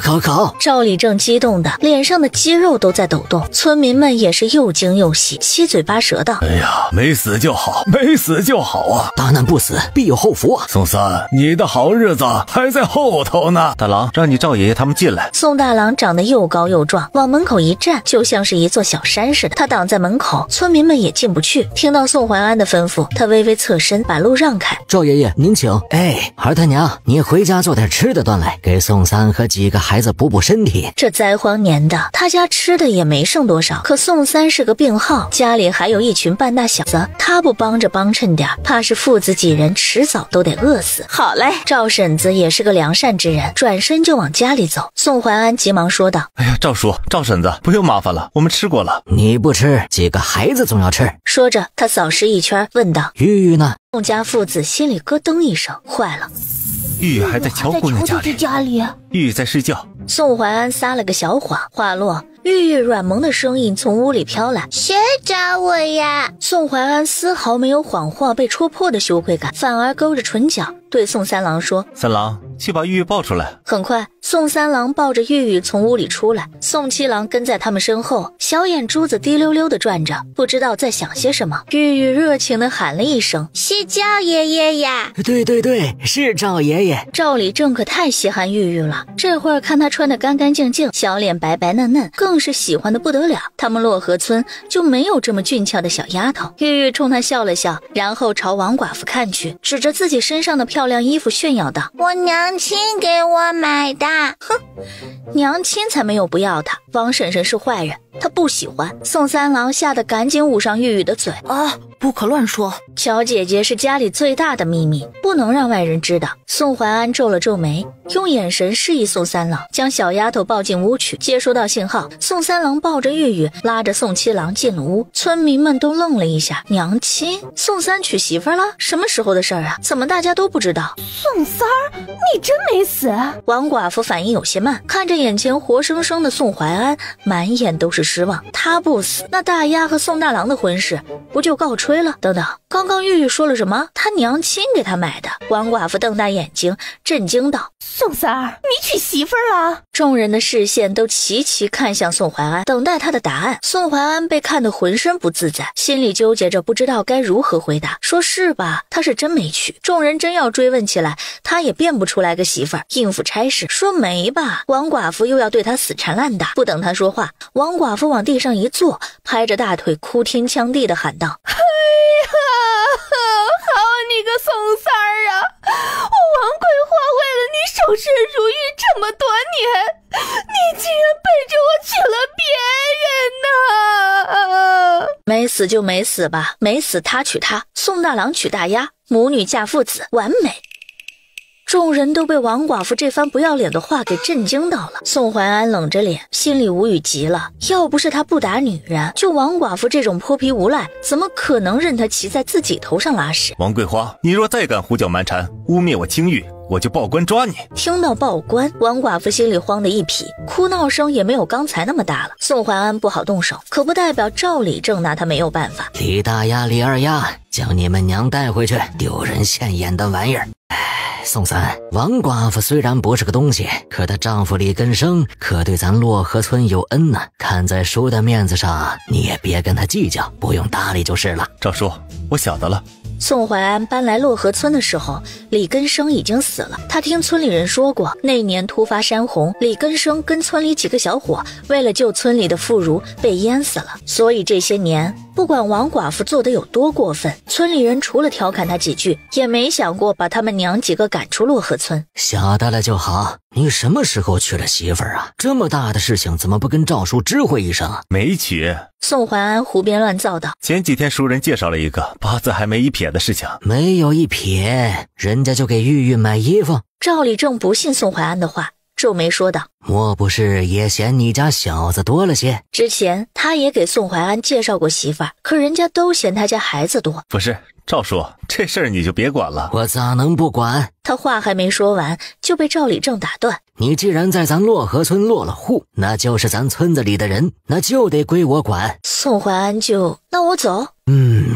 你也别嫌叔啰嗦，叔也是为了你好。大郎几个还小，你一个大男人拉扯几个小子还行。玉玉可是个姑娘家，你懂怎么照顾她。叔瞧着那王寡妇对你也是真心实意呀。不行了，你俩凑合过算了。听赵理正这么一说，村民们也七嘴八舌地劝着宋怀安：对呀，宋三，你家7儿1女，王寡妇家7女1儿，这就是天定的缘分。宋怀安眉头皱得能夹死一只苍蝇，让他一个黄花大闺男娶一个生了8个孩子的老大姐，也不知道这些人是咋想的。他是饿了，可也没有饿到这种饥不择食的地步。宋家几兄弟的脸色也好不到哪里去，家里本就人多粮少，还有一个巨能吃的宋大郎，这要是再来9个吃干饭的，那他们还活不活了？宋家家教严，大人说话，宋怀安一向不让他们这些孩子插嘴，所以宋家几兄弟只能攥紧拳头，咬着牙站在一旁独自生闷气。这时玉玉迈着小短腿从屋里跑出来，语气傲娇道：我有娘亲呀。可小丫头声音太小，村民们压根儿没有听见。玉玉转身看着站在门口的宋三郎，委屈巴巴地嘟着小嘴巴。宋三郎被妹妹可爱到了，嘴角噙着一抹宠溺的笑意，然后拍了拍宋七郎的小脑袋，用眼神示意他该干活了。接收到信号，宋七郎立马跑出门外，挤进人群中，拉着宋怀安的大手说：爹爹，娘亲说您的身体还没有恢复好，不能久站。原本吵吵闹闹的农家小院瞬间安静了下来。安低头看了眼宋七郎，深感欣慰。七郎这孩子打小就机灵。宋三，你真有媳妇儿了？宋怀安硬着头皮应了一声，没有也得有啊，他可不想再被王寡妇缠着了。好。赵理正笑得一脸褶子。哪个村的？叫什么呀？今年多大了？家里几口人呢？宋怀安就突然脑子里突然想起乔西细软的声音，便开口道：府城的叫乔西，今年22，无父无母，是个孤儿。他之所以说府城的，就是因为府城离得远，赵理正他们就算想去查证也没有办法。见宋怀安说的有鼻子有眼，村民们也都信以为真。赵理正是个有眼色的，看出来宋怀安有些不耐烦，摆了摆手，下起了逐客令。行了，既然宋三没事儿，那大家都回去吧。他身体不好，让他多休息休息。村民们还想八卦几句，见赵理正黑了脸，只能恋恋不舍地离开。他们前脚刚走，后脚赵婶子就端着一大盆野菜糊糊来了。宋三，家里实在没什么吃的了，你和孩子们将就着吃点。谢谢婶子，谢谢赵叔。赵理正咧着嘴，客气啥呀，都是一个村的。叫奶奶吃糖糖，叫爷爷吃糖糖，娘亲给我的。玉玉从兜里掏出来2颗没有包装的大白兔奶糖，一颗给了赵婶子，一颗给了赵理正。老两口说什么也不肯要。月月，你吃，赵爷爷不吃，赵奶奶也不吃，你留着明天吃吧。宋四郎在一旁羡慕的口水直流，心说你们不吃给我吃呀，可惜没人搭理他。吃，我有好多好多的，都是娘亲给的。那副得意洋洋的小表情逗得大家哈哈直乐。赵叔婶子，玉玉的一点小心意，你们拿回去给孩子们吃。宋怀安这话一出，赵理正和赵婶子也不好意思再拒绝，默默收下了奶糖。这年头能吃得起糖的可都是大户人家，看来宋三这个新媳妇儿可不简单。老两口心里这样想着，嘴上却没有说什么。几人说了一会儿话，赵理正和赵婶子才起身离开。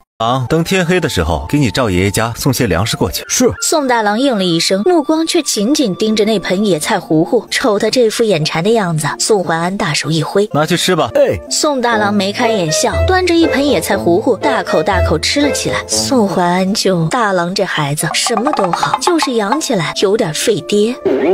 见宋大郎哼哧哼哧吃得很香，玉玉也馋了。大哥哥，你这个好吃吗？好吃。宋大郎点头，取了个勺子喂玉玉。玉玉开开心心地吃了一口，瞬间眉头紧皱。不好吃。瞧着小丫头那嫌弃的小表情，宋怀安也不由自主地蹙了蹙眉，突然想起还没找宋七郎算账，他眉眼一冷，问道：七郎呢？江景别墅，宋七郎正坐在小板凳上，跟乔西讲述刚刚自家发生的事情。当听到宋怀安拿他搪塞众人时，乔西心里很不舒服，总觉得有种被油腻老男人意淫的恶心感。可仔细一想，对方是自己的金主爸爸，这份不舒服又减淡了一些。算了，只要有钱赚，别说用他的身份唬唬人，就是让他假扮他老婆也不是不行。没办法，在金钱面前，他就是这么的没有骨气。正想着，宋六郎和玉玉手拉手进来了。乔姐姐，您找我？对，乔西收回思绪，指着堆在门口的快递说：新衣服到了。其实衣服已经到了好一会儿，迟迟等不到宋六郎过来，他便打发玉玉和宋七郎回去喊他过来拿衣服。谁知道两小只一去不复返了。要不是宋七郎话多，他还真不知道宋家的日子过得那叫一个精彩。谢谢乔姐姐。宋六郎眉眼弯弯，心里就像是吃了蜜糖似的，甜滋滋的。他觉得乔姐姐就是他想象中娘亲的样子，既漂亮又温柔，还会给他们买衣服买鞋子。可他心里清楚，自家爹爹配不上这样完美的乔姐姐。六郎七郎，姐姐先带你们去洗澡，洗完澡再换新衣服。乔西一直没好意思说两个小家伙，也不知道他们多久没洗澡了，身上脏的简直没眼看。娘亲，我也要洗香香的。自从昨天洗完澡后，玉玉就彻底爱上了洗澡。先让六哥和七哥洗，咱们晚上再洗，好不好呀？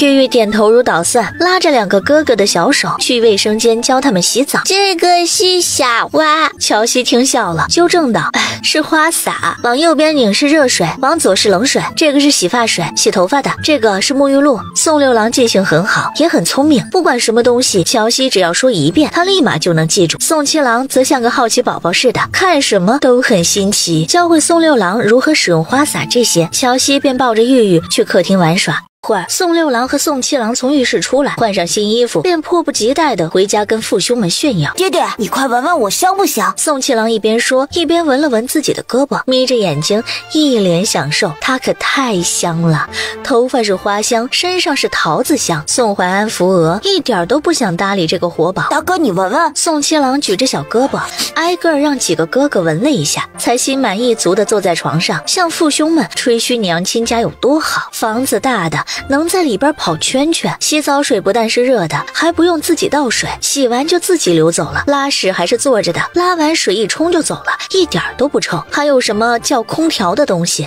屋子里凉飕飕的，可舒服了。他每说一句，宋家几父子的嘴就张大那么一点点，直到最后大的都能塞下一颗鸡蛋来。老天爷呀，这是什么神仙地方？难怪闺女一天能往乔姐姐家跑800趟。爹爹，为什么六郎、七郎和妹妹能去神仙洞府，我们去不了？宋四郎问出了几兄弟的心声。不知道。宋怀安低垂着眸子，神色也变得冷峻起来。家中8个孩子，宋六郎、宋七郎和玉玉是同父同母的亲兄妹，宋大郎、宋二郎、宋三郎是他3个部下的遗孤。至于宋四郎和宋五郎2兄弟，则是他在路边捡来的。当初他之所以要收养宋大郎他们几个，目的就是为了保护宋六郎3兄妹，为宋六郎的将来铺路。宋大郎力气大，是块做将军的好料。宋二郎心细会木活，将来可以打造兵器。宋三郎聪明有智慧，以后留在六郎身边，给他当谋士。宋四郎这块废料就废着吧。宋五郎胆大有眼力劲儿，将来做什么他还没有想好。至于七郎和玉玉，一个做闲散王爷，一个做没心没肺的小公主就可以了。难不成因为我们是捡来的？行了，都去试试新衣服和新鞋子。宋怀安3言2语打发了几个小子后，也换上了新衣服新鞋子。还别说，乔姑娘心细，衣服和鞋子都很合身。衣服虽然不是什么好料子，但是鞋子倒是挺舒服，比她的那双破草鞋要舒服多了。隔壁见几兄弟都换上了新衣服和新鞋，宋四郎一脸懵逼地问宋六郎：六郎，我的呢？爹爹说你太懒，不配穿，就没有买。宋六郎耿直道：宋四郎就……他哪里懒了？他只是勤快的不明显而已。爹爹，宋四郎委屈巴巴地走到宋怀安面前，控诉道：我到底是不是您亲生的呀？天天凶他也不说了，如今还不给他买衣服，这是亲爹能干出来的事儿吗？不是。宋怀安脱口而出。宋四郎不满地撇了撇嘴：爹爹，您这心都偏到沟里去了，不愿意给我买新衣服新鞋就明说，没必要说我不是您亲生的吧。说完后，宋四郎转身死死盯着墙壁，琢磨着如何能穿到墙那边。爹爹不给他买，那他就自己找乔姐姐给他买。我说的是真的。憨批。明知道自己不是亲生的，还要问，父子几人都没有再搭理宋四郎，任他一个人面壁思过。砰！宋四郎尝试了好多下，额头都撞肿了，也没能穿过去。一向懒如猪的他，竟然破天荒没有放弃，一直在坚持。玉玉刚从墙那边穿过来，就被宋四郎撞了个屁股墩儿，手里喝了半瓶的香蕉牛奶也掉在地上，里面的奶洒了一地。是哥哥坏坏。宋大郎离得近，一把将玉玉抱起来。玉玉，痛不痛？痛死了。爹爹，我要跟娘亲睡觉觉。说完之后，他从宋大郎身上滑下来，又去了乔西家。要不是娘亲让他回来跟家里人打声招呼，他都不带回来的。看着玉玉消失的背影，宋家父子看向宋四郎的眼神更加不善，都怪他，要不是他撞痛了妹妹，他也不可能走。宋四郎却没有丝毫悔意，好奇地捡起地上的瓶子，将里面为数不多的液体一饮而尽。好甜，好好喝。喝，咋不喝死你？宋大郎气不打一处来，宋四郎像是没听见似的，拿着瓶子仔细端详一番。天哪，是琉璃瓶！宋四郎像是发现了什么新大陆似的，扫视一圈，见大家都在忙后，他悄悄把琉璃瓶塞进怀里，上床睡觉。嘿嘿，要发财了！娘亲，痛痛！玉玉一回到别墅，就哭哭啼啼地跟乔西告状。搞清楚原因后，乔西对宋四郎的印象差到极点。好了，不哭，等姐姐见到他，帮你揍他，好不好？玉玉点头，蒙言蒙语道：打他屁屁。好，乔西笑了笑，拿起一本故事书给小丫头讲睡前故事。自打从宋七郎那里知道他们的娘亲生下玉玉没多久就病逝了之后，他就同情心泛滥，总想代替玉玉的娘亲给她一些母爱。玉玉第一次听睡前故事，小眼睛亮亮的，兴奋得不得了，没多久就在乔西怀里睡着了。次日早上醒来，乔西就看到齐言发来的微信：小姐姐，今天什么时候过来？用不用我去接你？叫我乔西就好，还是昨天那个点儿，不用接。爷，我自己过来。回完消息，他起床做了点吃的，等玉玉起床吃完早餐后，他才拿着几个木匣开车去了古堡斋。乔西背着一个大编织袋进了古堡斋。乔姑娘，你来了。可一瞧见他肩膀上的编织袋，脸又黑了。他匆忙上前，从他肩上卸下编织袋，气道：这可都是大宝贝啊，你怎么能这么不爱惜？万一磕着了碰着了，这价格可就大打折扣了。抱歉，我下次注意。瞧见店里头还有几个陌生的老头，乔西冲他们礼貌的点点头，算是打了招呼。行了，咱们上2楼吧。乔姑娘，你也跟着一起上楼。好。乔西点头，跟着上了2楼。2楼，齐老爷子小心翼翼地拉开编织袋的拉链，取出里面的木匣。这次他学聪明了，先打开木匣，看看里面有没有东西，免得又被乔西给坑了。见状，乔西忍不住在心里偷笑，他可不傻，出门前特意把所有木匣都翻了一遍，确认没有东西才带出门的。哎呀，老齐啊，能让我看看吧？一个身穿唐装的老头盯着齐老爷子手里的木匣，眼睛亮了起来。他一开口，其他几个老头也开口了：我先看。都别跟我抢，老齐啊，咱俩关系最好，必须先让我看。乔西有一种误入早市跟大妈们抢鸡蛋的感觉，他抽了抽嘴角，心说不用抢，他带了好几个，足够他们一人看一个了。哎呀，别吵！齐老爷子把手里的木匣交给跟他关系最好的姜老爷子。老姜，你给长眼，应该是紫檀木的。点头说道：没错，是紫檀木的。这工艺确实不像是目前已知的这些朝代的工艺啊。没错。张老爷子点头附和，随后他看向乔西，问道：姑娘啊，你这个匣子多少钱出手啊？我要了。不等乔西开口，齐老爷子率先开口：老张，你也太不厚道了，哪里有你这么明抢的？这东西明明是人家乔姑娘拿来卖给我的。老齐啊，你昨天不是买了一个吗？这个就留给我。不行，留给我。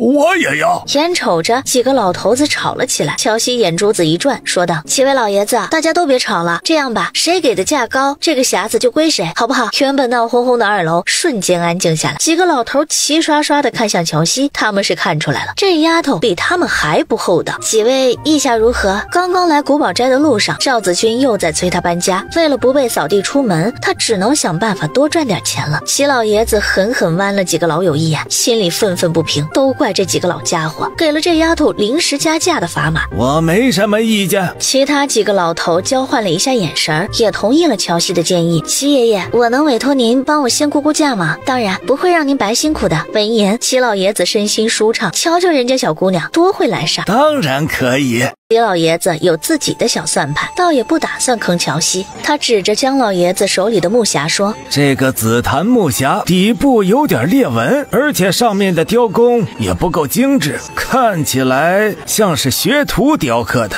我觉得值个30万，老姜你觉得呢？30万。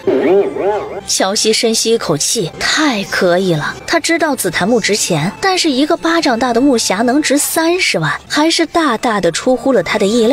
姜老爷子点点头，这个匣子虽然是紫檀木做的，但是木质不是很好，差不多也就值个30万。这样吧，我出35万，这个匣子归我了，各位意下如何？其他几人对视一眼，纷纷点头说道：我没意见。归你就归你，我也没意见。幻想中竞价的场面并没有出现，乔西有些失望，终究是他道行浅，低估了这些糟老头子罢了。35万就35万，苍蝇腿也是肉，他不嫌弃。就在他刚给自己做好思想工作时，当了老半天背景板的齐明礼开口了：我出36万。他的声音太大，吓了在场众人一跳。姜老爷子拍了拍胸口：明礼，你们家已经有一个了，这可就让给姜伯伯吧。姜伯伯呀，我们家那个是桃木的，这个可是紫檀木的。齐明礼说着走上前来，将紫檀木匣抱在怀里。乔姑娘，我给你转银行卡。37万。姜老爷子不紧不慢道38万。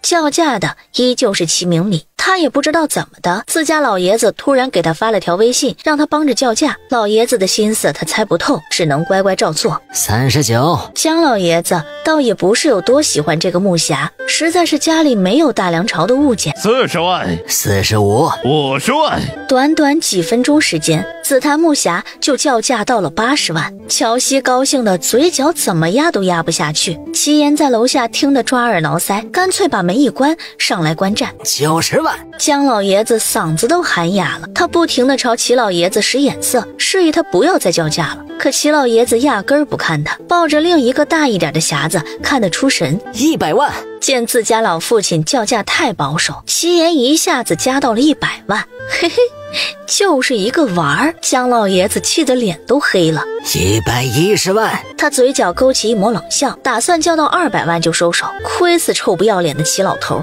齐老爷子放下手里的木匣，笑眯眯道：110万，还有没有人加价了？没有的话，那就恭喜老姜了。齐家爷孙和乔西几乎同一时间鼓掌庆祝。姜老爷子哪能不知道自己这是着了齐老爷子的道了。老姜头，想开点儿，这可是大梁朝的东西，整个华国不，全世界目前就咱们3个有，你花100万一点儿也不亏。姜老爷子仔细一琢磨，还真是这样，不亏。这100万花的一点都不亏。这下轮到其他几个老头子着急了，别看他们是老伙计，但私下里可没少较劲。你收个唐宋的瓷碗，我就得收个唐宋的银碗，势必要压你一头。于是在他们暗戳戳的较劲下，5个木匣全部卖光。乔西看着银行卡里的1000万，觉得就跟做梦似的，一点也不现实。他偷偷掐了一下大腿，疼的是倒吸一口冷气。确定了，这不是梦，这是事实。送走姜老爷子几个，乔西主动提出要给齐老爷子好处费。齐爷爷，今天真是谢谢您了，要是没有您，我也赚不到这么些。哎呀，谢什么谢？一家人不说两家话，你都叫我爷爷了，我怎么能向着他们，不向着你呢？他现在看乔西是爷爷看孙媳妇儿，越看越满意。这丫头鬼精鬼精的，比自家那个蠢蛋孙子可强太多了。乔西可不知道齐老爷子心里怎么想，执意给他转了10万好处费。既然你诚心给，那爷爷就厚着脸皮收下了。对了，丫头，除了木匣，大梁的锅碗瓢盆、首饰这些东西都能卖，你要是有，都可以送到爷爷这儿来，爷爷帮你处理掉。兜里有了钱了，乔西做的第一件事情就是买。不过不是给自己买，而是给宋家父子买。河村宋家父子也正在吃饭，饭是宋大郎和宋二郎兄弟俩做的，满满一锅猪肉炖粉条，再配上大白米饭。这要是放在平时，兄弟几个早就抢着吃了。可自打吃了乔西做过的饭后，除了宋大郎，其他人都有些食欲不振。我要吃漂亮的饭。玉玉实在吃不下去，便放下筷子，从凳子上滑了下去，穿墙而过去找乔西。我也要吃漂亮的饭。宋七郎有样学样，宋六郎扫视一圈，然后紧随其后。大哥做的饭简直太难吃了，他还是去找乔姐姐去吃漂亮的饭吧。饭桌上，父子几人看着消失的三兄妹，眉头微皱。这时，宋四郎啪的一声把筷子摔在饭桌上，起身说道：“我也要吃漂亮的饭。”说完之后，他就朝墙壁走去，没有丝毫意外，他自己把自己撞了个屁股墩儿。宋四郎气呼呼地从地上爬起来，拍了拍屁股上的土，重新回到饭桌前吃饭。四哥，你不是要去吃漂亮的饭吗？看着宋四郎难看到极致的脸色，宋家父子几人的脸上都露出了嘲讽的笑容。是他们傻，不想吃漂亮的饭吗？不，那是他们有自知之明，知道自己过不去。宋四郎扒拉着碗里的大白米饭，越想越觉得委屈。凭啥呀？老六、老七、玉玉都能过去，他为什么就过不去呢？江景别墅，三小只发现乔西不在家，都有些蔫巴巴的。六哥哥，娘亲怎么还不回来呀？玉玉小手托腮，瞪得望眼欲穿，瞧着小丫头的头发有些凌乱。宋六郎一边帮她整理头发，一边说：“乔姐姐在忙，等她忙完了就回来了。”话落，耳边就传来一阵门锁响动声。娘亲！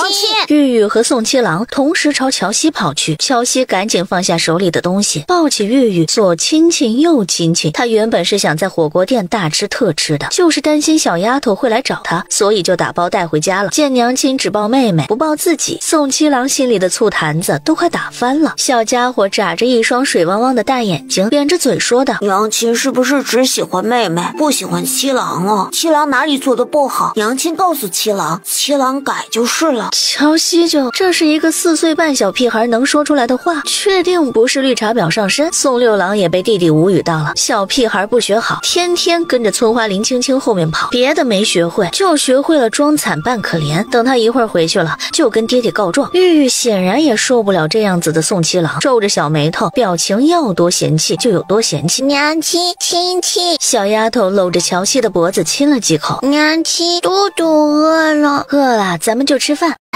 乔姐姐，我来帮你。宋六郎主动跑过来要帮忙。谢谢六郎。乔西也没客气，把左手的塑料袋给他。娘亲，我也要。见状，玉玉也吵着要帮忙。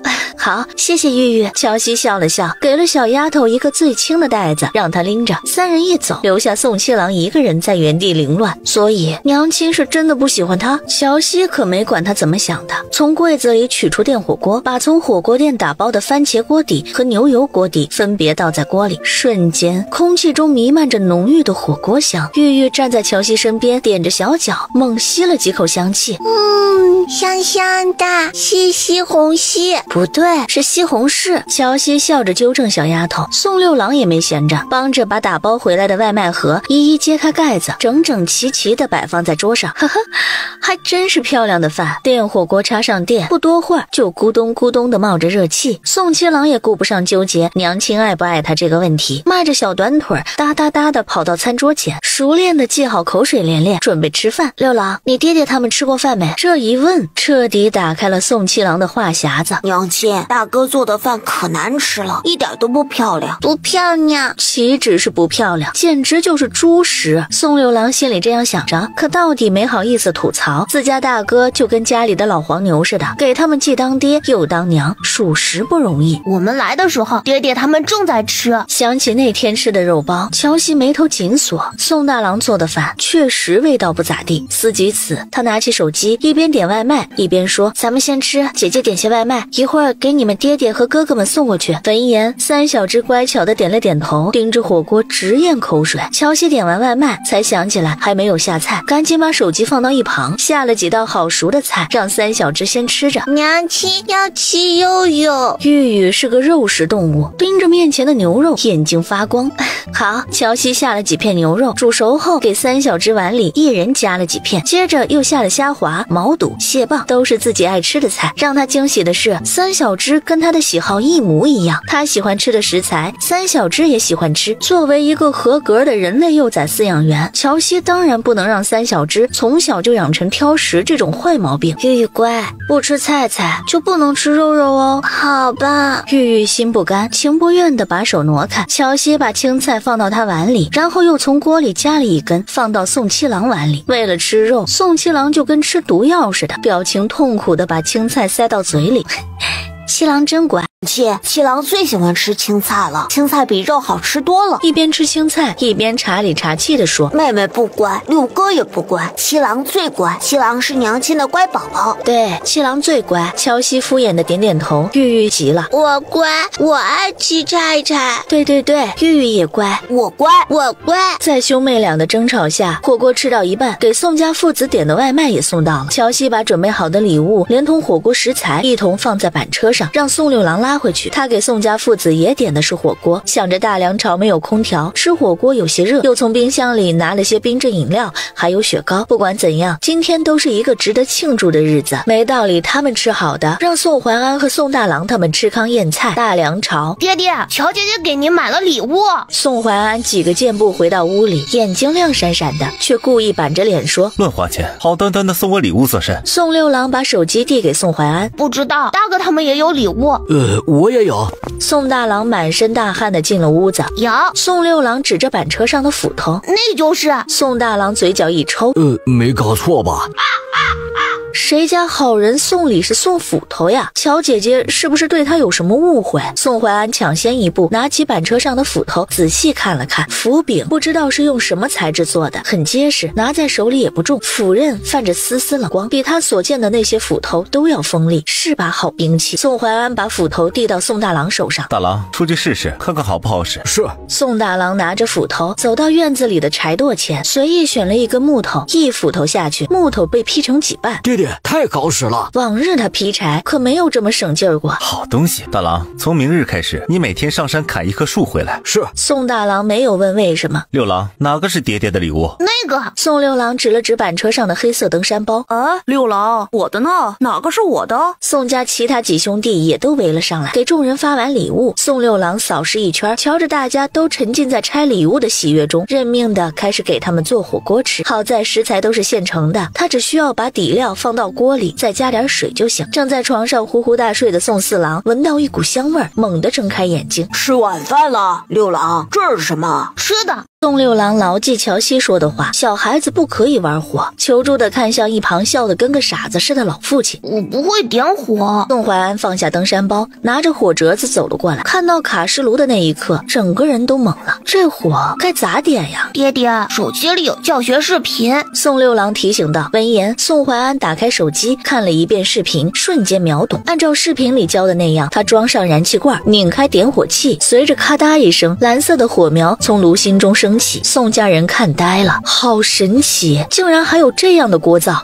这个倒是方便。宋怀安满意的点了点头，对乔西所在的世界更加好奇了。爹爹，这个是芝麻酱碗，菜煮熟了蘸着这个吃。宋六郎向众人一一介绍过菜名和吃法后，又指了指板车上的冰桶，冰桶里还有雪糕，记得快点吃，当心一会儿化了。宋大郎正好就在冰桶前站着，听宋六郎这么一说，立马拿起来一根雪糕，撕掉外包装，一股带着甜味的冷气扑面而来，咬了一口，原本燥热的身体立马凉爽起来。爹爹，是冰的，很好吃。火锅更好吃。宋六郎喜欢吃火锅，又辣又过瘾，当然前提是在空调房里吃火锅，自家这破茅草房吃个火锅怕是要汗如雨下了。如他所料，没多久宋家父子几个都汗流浃背了，尽管如此，他们依然舍不得放下筷子。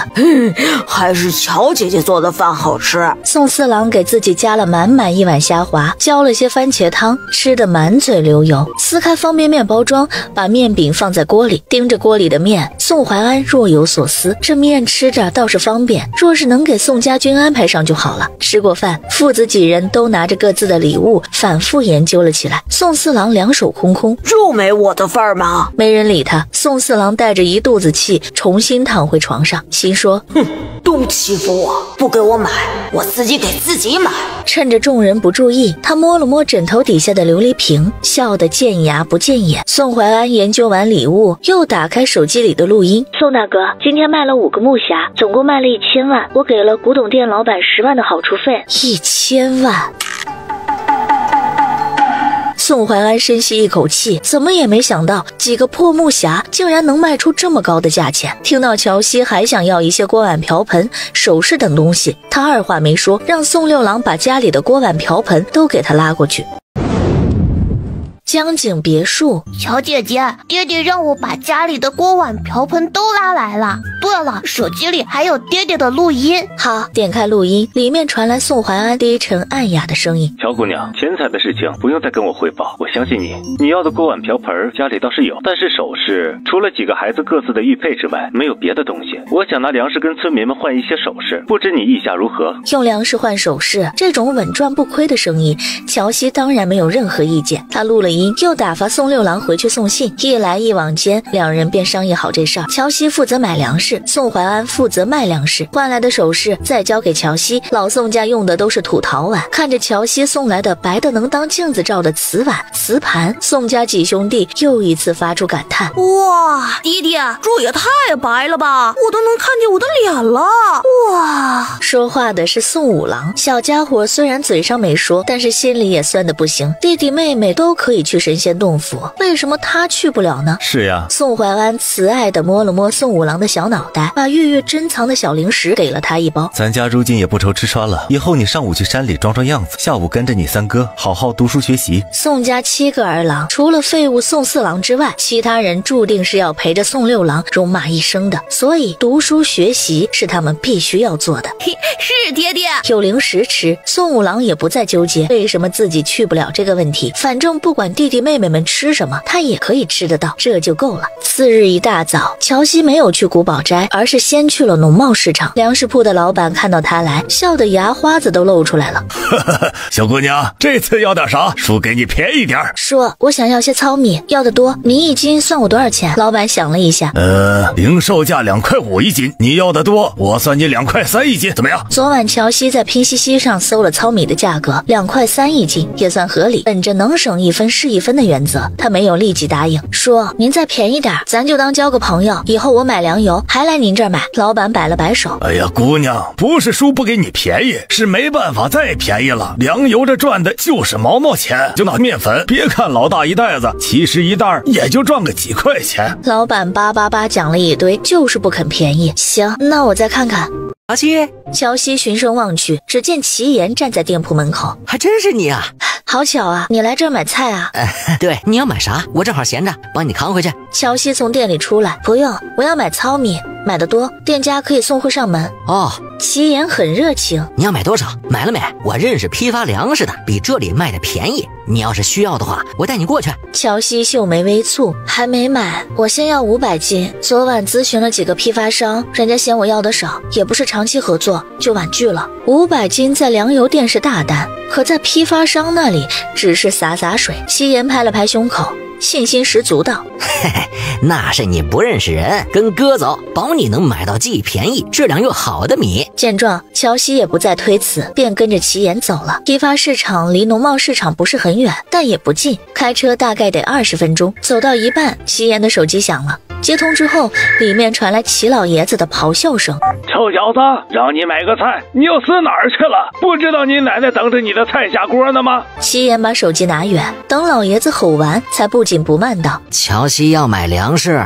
我带他去我林叔那里买粮食。买什么粮食？一天就你事儿多。齐老爷子输出一大段之后，突然反应过来，谁要买粮食？不等齐言回答，他自问自答道：哦，是乔西要买粮食啊，你怎么不早说呀？没事了，我挂了。看着被挂断的手机界面，齐言无语地抽了抽嘴角。老爷子还真是偏心偏到了太平洋，对他和对乔西完全是2种态度。不知道的还以为乔西才是他亲孙女。不好意思啊，害你挨骂了。哎呀，没事，我爷爷就那脾气，我和我爸已经习惯了。他嘴上这么说着，心里却忍不住蛐蛐道：就老爷子这暴脾气，还好意思让我去追乔西？其实我挺羡慕你的。乔西眼底闪过一抹哀伤，以前我爸妈也经常唠叨我，当时我也觉得挺烦的，后来他们离开之后，我才明白被唠叨其实也是一种幸福。叔叔阿姨离世了。乔西也没瞒着，把家里的事情简单跟他说了一遍，倒不是为了博取同情，就是单纯的想找个人倾诉一下。父母和哥哥离世的这段日子，他不是没想过随他们一起去了，可他们的后事需要人处理，再加上留下的债务，他也不能不管，所以就一直苟活着。没想到乔西过得这么惨。所以你现在还差1.9个亿？不止，外面还欠了一些。齐言了然，难怪你要卖古董。说话间，两人到了批发市场，批发两完全是看在齐言的面子上照顾他一二，这一点乔西也明白。付了钱，约好送货时间，他开着车子送齐言回家。2点，糙米和蔬菜一前一后送到别墅。乔西打发玉玉回家喊宋七郎搬货，物资太多，别说宋七郎，就是乔西都有些头疼。虽然车库有直通2楼的电梯，可一袋糙米50斤搬到平板车上，这劳动量也不小。要是这些米呀、菜呀长了腿，可以自己搬到平板车上就好了。正想着，眼前竟然发生了神奇的一幕。乔西揉了揉眼睛，不可置信地看着原本应该在地上此刻却在板车上的糙米，还能这样子啊！哇，娘亲是仙女！看到了这匪夷所思的一幕，玉玉兴奋地拍着小手手。五哥哥说了，仙女可以变东西，娘亲好厉害。宋七郎羡慕坏了，怎么办？他也好想像娘亲一样，不用动手就把东西移到板车上。宋六郎也露出诧异的目光，乔姐姐有一点点厉害呀。乔西笑着看了三小只一眼，随后又把目光移到板车上，猜测自己应该是解锁了用意念搬货的金手指后，他在脑海中暗想卸货。果不其然，原本在板车上的货物又自动卸在了地上。他又想着把货物运到2楼，这次货物没有动。乔西想着应该是距离的问题，倒也没有再纠结，只要不用他动手搬货就行。再次用意念将10袋粮食挪到板车上后，乔西看向宋六郎和宋七郎，六郎七郎干活了。宋六郎和宋七郎一左一右拉着板车乘坐电梯到了2楼卧室之后，一刻未停，直接穿回大梁朝。爹爹，娘亲好厉害啊！一到家，宋七郎就迫不及待地向父兄们说起乔西不用动手就能移动货物的本领。宋家父子听得目瞪口呆，要不是看到宋六郎肯定地点了点头，他们还以为宋七郎又在胡说八道。半晌，宋怀安回过神来，再次叮嘱几个儿子，乔西的事情一定不能说漏嘴。宋家几个小子心里也清楚的跟明镜似的，他们如今之所以能够有新衣服穿，有肉吃，多亏了乔姐姐。一旦乔姐姐的秘密曝光，等待他们的又是之前那种吃不饱穿不暖的日子。把卸货的任务交给了宋大郎之后，宋怀安起身去了赵礼正家。此时的赵礼正正蹲在门口唉声叹气，最近村里陆陆续续已经饿死10多口人，刚刚又有人来报丧，说狗剩娘也走了，再这样下去怕是还没到年底全村都得饿死。赵叔，正想着，门外传来了宋三的声音。赵婶子擦了擦眼角的泪水，出了屋子。宋三，你咋来了？身体好些了吗？说话的是赵礼正。好多了，赵叔，我有点事情找您。看见赵婶子出来，宋怀安又跟他打了声招呼。婶子，赵婶子应了一声，心里七上八下，担心宋三是来借粮的。他家小子多，宋大郎又是个能吃的，借吧，自家是真没粮了；不借吧，总不能眼睁睁的看着几个孩子饿死吧？愁人呢。宋三，找叔啥事儿？事关重大，宋怀安不得不提防着左右邻居。说，咱进屋说。直觉告诉赵礼正，宋三要说的事情肯定是大事儿，神情顿时严肃起来。老婆子，你去把门关上。宋三，咱爷俩进屋说。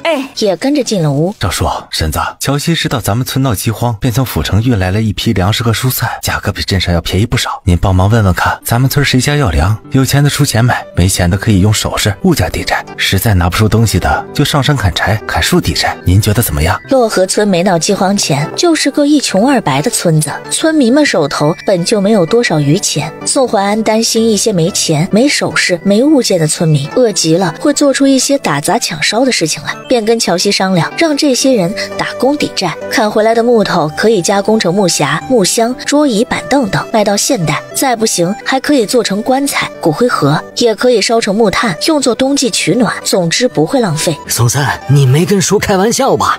赵叔，事关全村人性命的大事，我怎敢跟您开玩笑呢？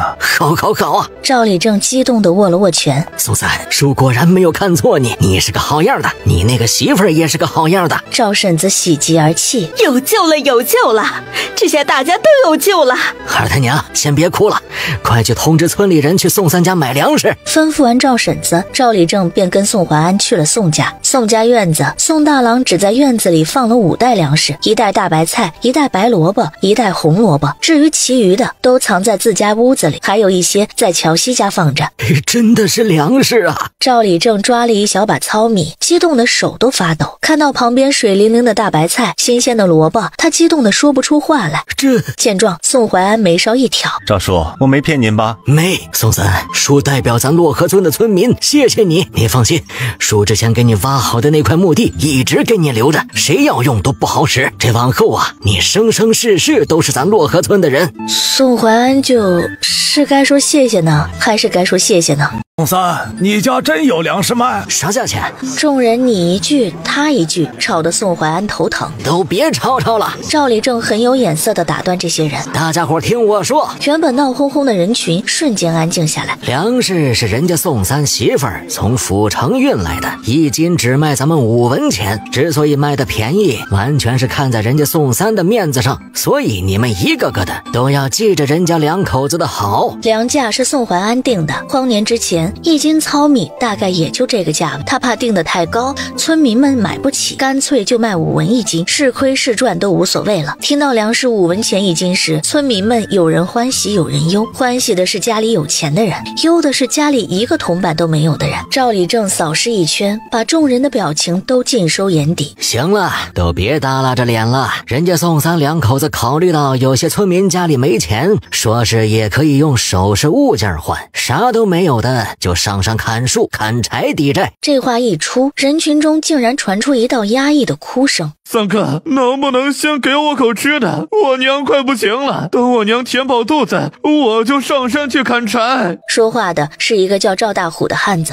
他今年25岁，长得5大3粗，但是很孝顺。宋怀安微微颔首，随后偏头看向宋大郎。大郎，给你大虎叔称1斤米，再拿1颗白菜。是，谢谢三哥，谢谢三哥。赵大虎一边说，一边跪在地上，冲宋怀安的方向砰砰砰磕了几个响头。快起来，你这是做甚？男儿膝下有黄金，岂可随便跪人？三哥，赵大虎破防了，铁铮铮的汉子因为1斤粮食竟然哭成了个泪人。什么黄金不黄金的，赵大虎一点也不在乎，他只知道今天要是没有这些粮食，他娘就会饿死，所以他应该磕头谢恩。好了，别哭了，先回去给婶子煮粥。大虎叔，给您。宋大郎提着米，抱着大白菜过来。赵大虎胡乱地抹了把眼泪，接过米和白菜就朝家里跑去。他前脚刚走，后脚其他村民们也纷纷效仿他。三儿啊，婶子也没饭吃了。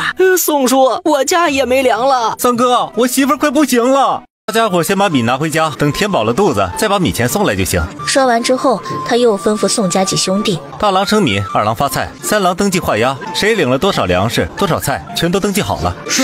宋家3兄弟应了一声，各自站到自己的岗位上。知道这笔钱是省不了了，村民们便一窝蜂地涌进宋家院子。钱不钱的暂且不提，眼下先填饱肚子才是王道。排队，都把队排好了。赵立正梗着脖子维持秩序，村民们早就挤红了眼，压根儿听不进去他的话。都别挤了！宋大郎都快被他们挤扁了，宋2郎、宋3郎也好不到哪里去，好言相劝没人听，宋怀安只能动用武力。只见他一把揪住挤在人群最前面的李二狗，砰的一声将他扔在了院外。李二狗摔了一个屁股墩儿，疼得哎呦哎呦的叫了起来。院子里瞬间安静下来。见宋怀安不好惹，村民们乖乖地排好队，开始领粮食和菜。5袋糙米和3袋菜不一会儿就分完了。宋怀安也没私藏，让宋大郎把家里剩下的米和菜都拿出来分给村民们。至于乔西家的那些，他没打算再分。很快，洛河村家家户户的烟囱都冒起了青烟。吃了几个月树皮野菜的村民们也终于吃上了米和菜。爹爹，万一乡亲们不给钱怎么办？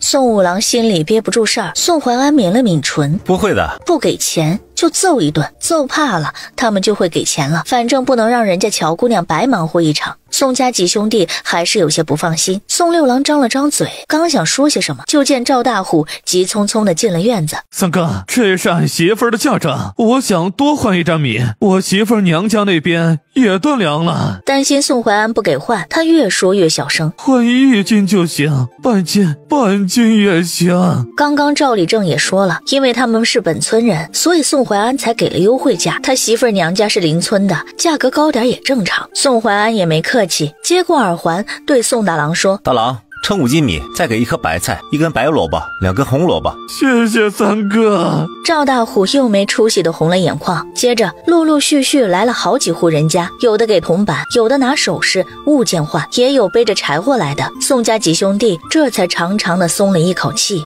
夜幕降临，宋六郎再次来到江景别墅，他把一个布包交给乔西，眼神亮晶晶道：乔姐姐，这都是今天赚的。乔西打开布包，只见里面不但有铜板、碎银，还有银镯子、银簪子和银耳环，直觉告诉乔西他要发财了。收起布包，他揉了揉宋六郎的小脑袋，辛苦了，饿不饿？想吃什么？乔姐姐给你们做点东西吃。饿倒是不饿，宋六郎就是馋了。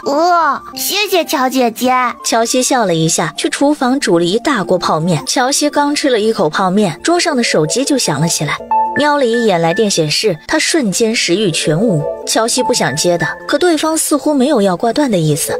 犹豫了一会儿，他对饭桌对面的宋七郎和玉玉比了一个嘘，才接通电话。喂，二婶，赵子君直奔主题。乔西呀，你明天在家吧，我约了房屋中介，明天12点去别墅拍照。我打算把别墅挂到二手房的交易平台，你不在也没事儿，密码告诉我就行。压下心里的不爽，乔西好声好气道：二婶，这别墅我不卖，再宽限我几天时间，我一定把钱给您还上。赵子君冷笑一声，哼，别说宽限你几天时间，就算我宽限你几年时间，这笔钱你也还不上。要我说啊，你这又是何苦呢？人家林虎彪家里有钱，只要你愿意，人家就给你2个亿的彩礼。你现在这种行为啊，就你们年轻人的话来说，就是没苦硬吃。林虎彪就是赵子君给乔西介绍的相亲对象，今年35岁，比乔西大了1轮还多。这都不是重点，重点是他之前有过2段婚史，2任妻子都是因为家暴才跟他离的婚。之所以进局子，就是因为家暴2婚妻子，导致他脾脏破裂，被判了5年。乔西是缺钱不假，可他实在没有办法说服自己接受这么一个劣迹斑斑的男人当老公。二婶，您再给我7天时间，7天之后我一定把钱还你。赵子君很不屑地说道。乔西，你没发烧吧？7天时间你就想还上2个亿？你别跟我说你打算还我冥币。乔西他倒是想，就怕赵子君不收。行了，7天就7天，7天之后你要是没还上钱，就从别墅搬出去。看着被挂断的手机页面，乔西秀眉紧蹙。说实话，他也不知道7天时间能不能凑够1.9个亿。刚刚之所以那么说，就是想先拖着赵子君。娘亲，玉玉把碗里的鸡蛋夹到乔西碗里。爹爹有钱钱，有好多钱钱。知道小丫头是在安慰自己，乔西笑着点头。知道了，快吃饭吧。4日上午，乔西带着宋家的锅碗瓢盆和昨天换的铜板首饰这些，再次来到古堡斋。看见他来，齐家爷孙3人一个比一个笑得灿烂。乔西，吃饭了没？西西啊，你口渴不？西西，走，跟爷爷上2楼说。乔西啥情况？这爷孙3人怎么瞧着都不是很正常的样子，心里这样想着，面上他却表现得很淡定。吃过了，谢谢齐叔叔，我不渴。齐爷爷，我着急用钱，所以又拿了些东西，想看您这儿收不收？收。齐老爷子回答得很干脆。昨天齐爷回家后跟他们说了乔西的事情，一个20出头的小姑娘身上背着好几个亿的外债，他光想想都觉得压力山大。他上网查过乔西父母的资料，知道他们生前做了不少慈善公益事业。他相信有这样的父母，乔西的人品也不会差到哪里去。就冲这一点，他也愿意拉扯乔西一把。上了2楼，乔西把编织袋放在桌子上，瞧着齐老爷子变了脸色，他立马解释道：齐爷爷，我在里面垫了毯子，保证不会把古董弄坏的。闻言，齐老爷子脸色好看了很多，小心翼翼地拉开编织袋的拉链，他眼睛都直了。丫头，这些都是大梁朝的？应该是，我也不是很懂。齐老爷子拿起一个碗，仔细端详了一会儿，又凑到跟前嗅了嗅。你用这碗吃火锅了？啊。乔西默默背下这个锅，早知道他就把这些碗重新洗一遍了。齐老爷子气得肝疼。哎呦，败家子儿啊，这可是古董啊，你也不怕摔着磕着了？我下次注意。还有下次？没有。乔西急忙岔开话题，我今天还拿了铜钱、银簪子、银耳环，您都看看。东西太多，齐老爷子都看花了眼，知道自己手里的资金不够把这些东西全部买下，可乔西又急着用钱，没办法，他只能掏出手机拍了一张照片发到群里。大梁朝的东西要的速来。发完消息，齐老爷子先挑了几样自己想要的东西，让齐明礼藏了起来。丫头，刚刚那一堆东西卖的话，差不多就是100万的样子，别看这东西多，但是银饰不值钱，还不如紫檀木匣值钱呢。那些锅碗瓢盆啊，一看就是农家用的，也值不了几个钱儿。爷爷知道你手头紧，所以总共给你500万，你先拿去用着。乔西红了眼眶。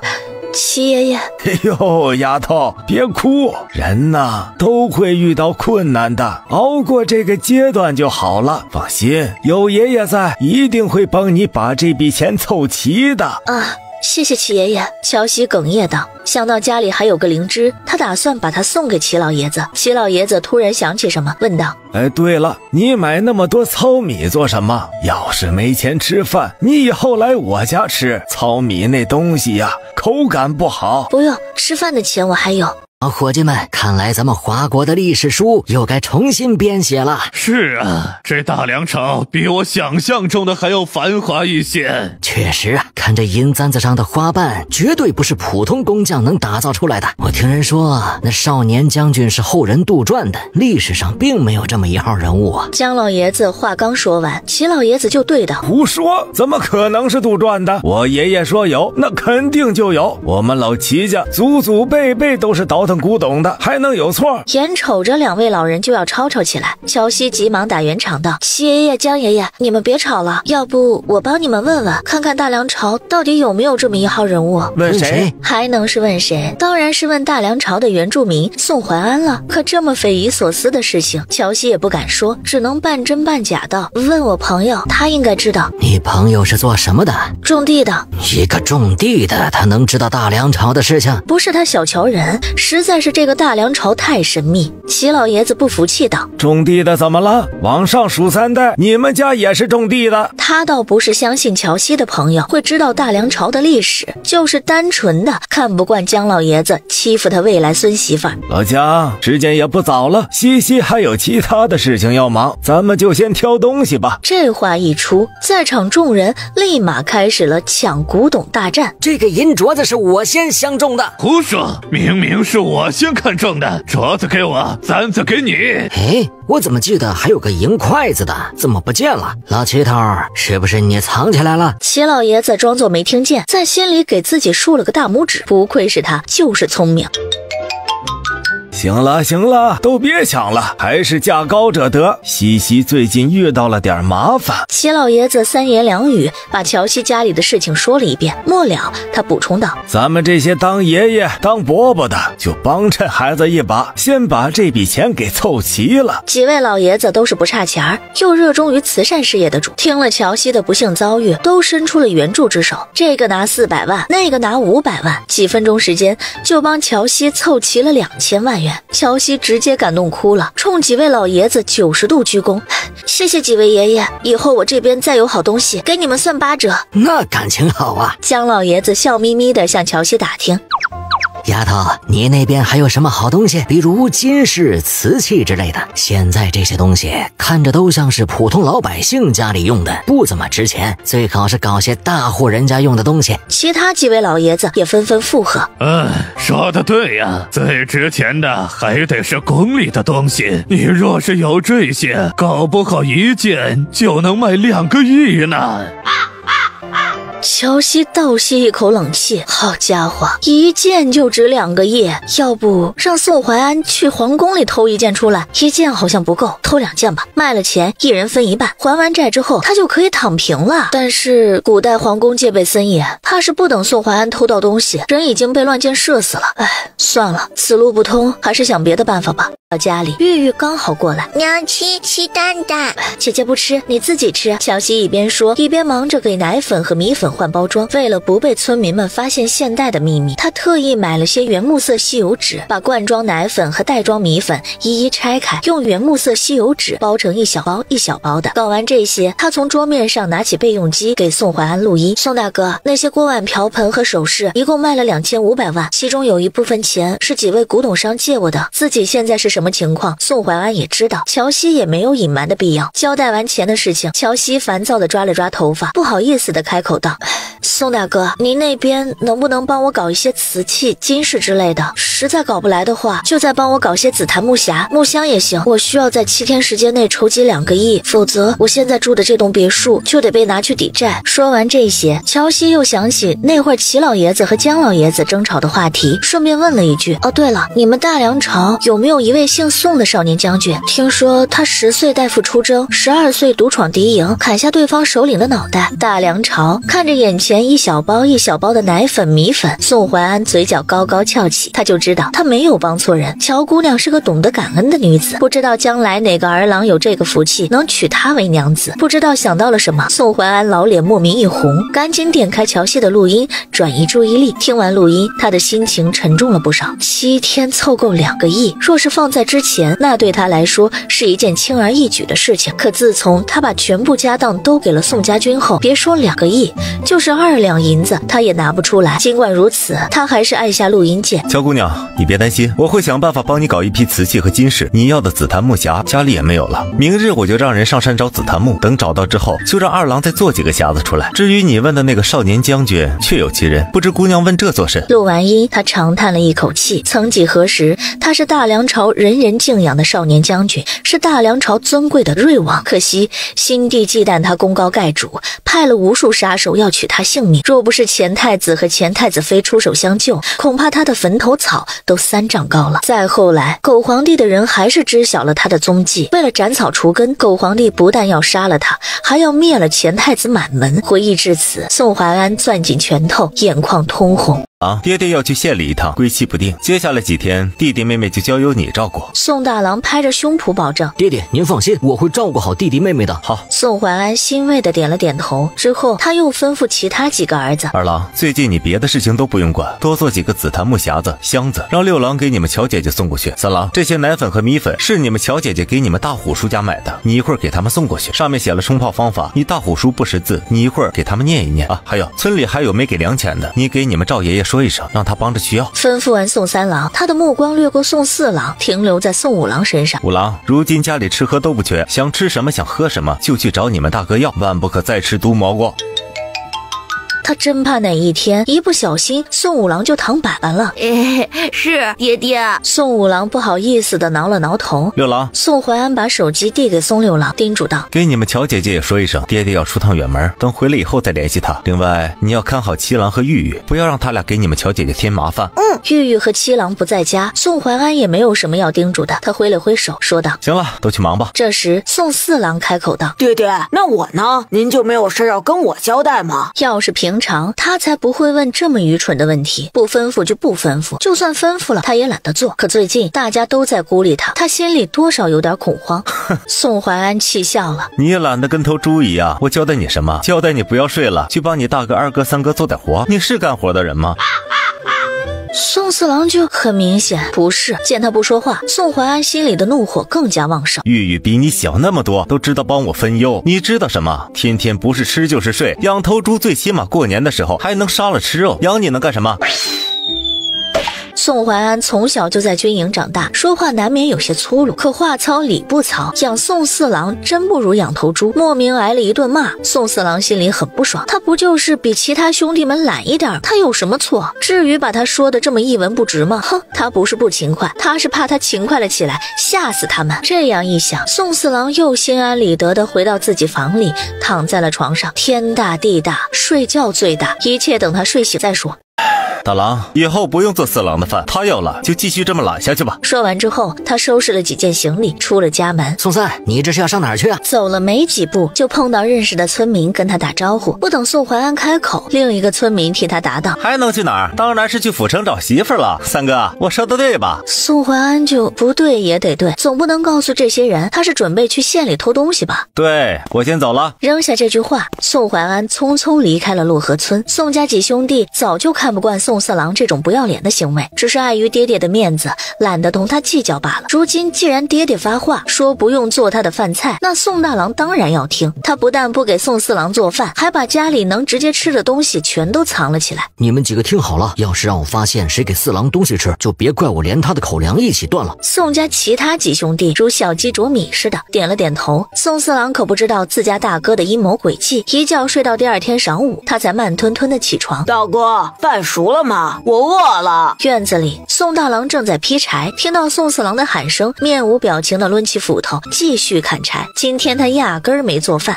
早饭是乔姐姐让玉玉送来的，叫什么三明治还是什么的，有鸡蛋有肉还有菜，那味道别提有多美了。午饭也是乔姐姐做的，说是叫烩麻食，里面放了好多他叫不上名字的蔬菜，每样都很好吃。他一个人就吃了一大盆，就这还没吃饱，顺便把宋四郎那份也给吃了。屋里宋四郎没有得到回应，耷拉着鞋走到门口，懒洋洋地倚着门框。大哥，我问你话呢，饭熟了吗？我饿了。宋大郎瞥了他一眼，你饿不饿的跟我有啥关系？我又不饿。说着他往手里吐了2口唾沫，高高抡起斧头用力劈下。宋四郎被吓得一哆嗦，自家大哥貌似有一点点厉害，惹不起，他还是找他的好二哥吧。二哥，我饿了。我不饿。宋四郎就我没问你饿不饿，我说我饿了。回答他的是久久的沉默。算了，3棍子打不出一个屁，我就多余问你。宋四郎骂骂咧咧的又去找宋三郎。三哥，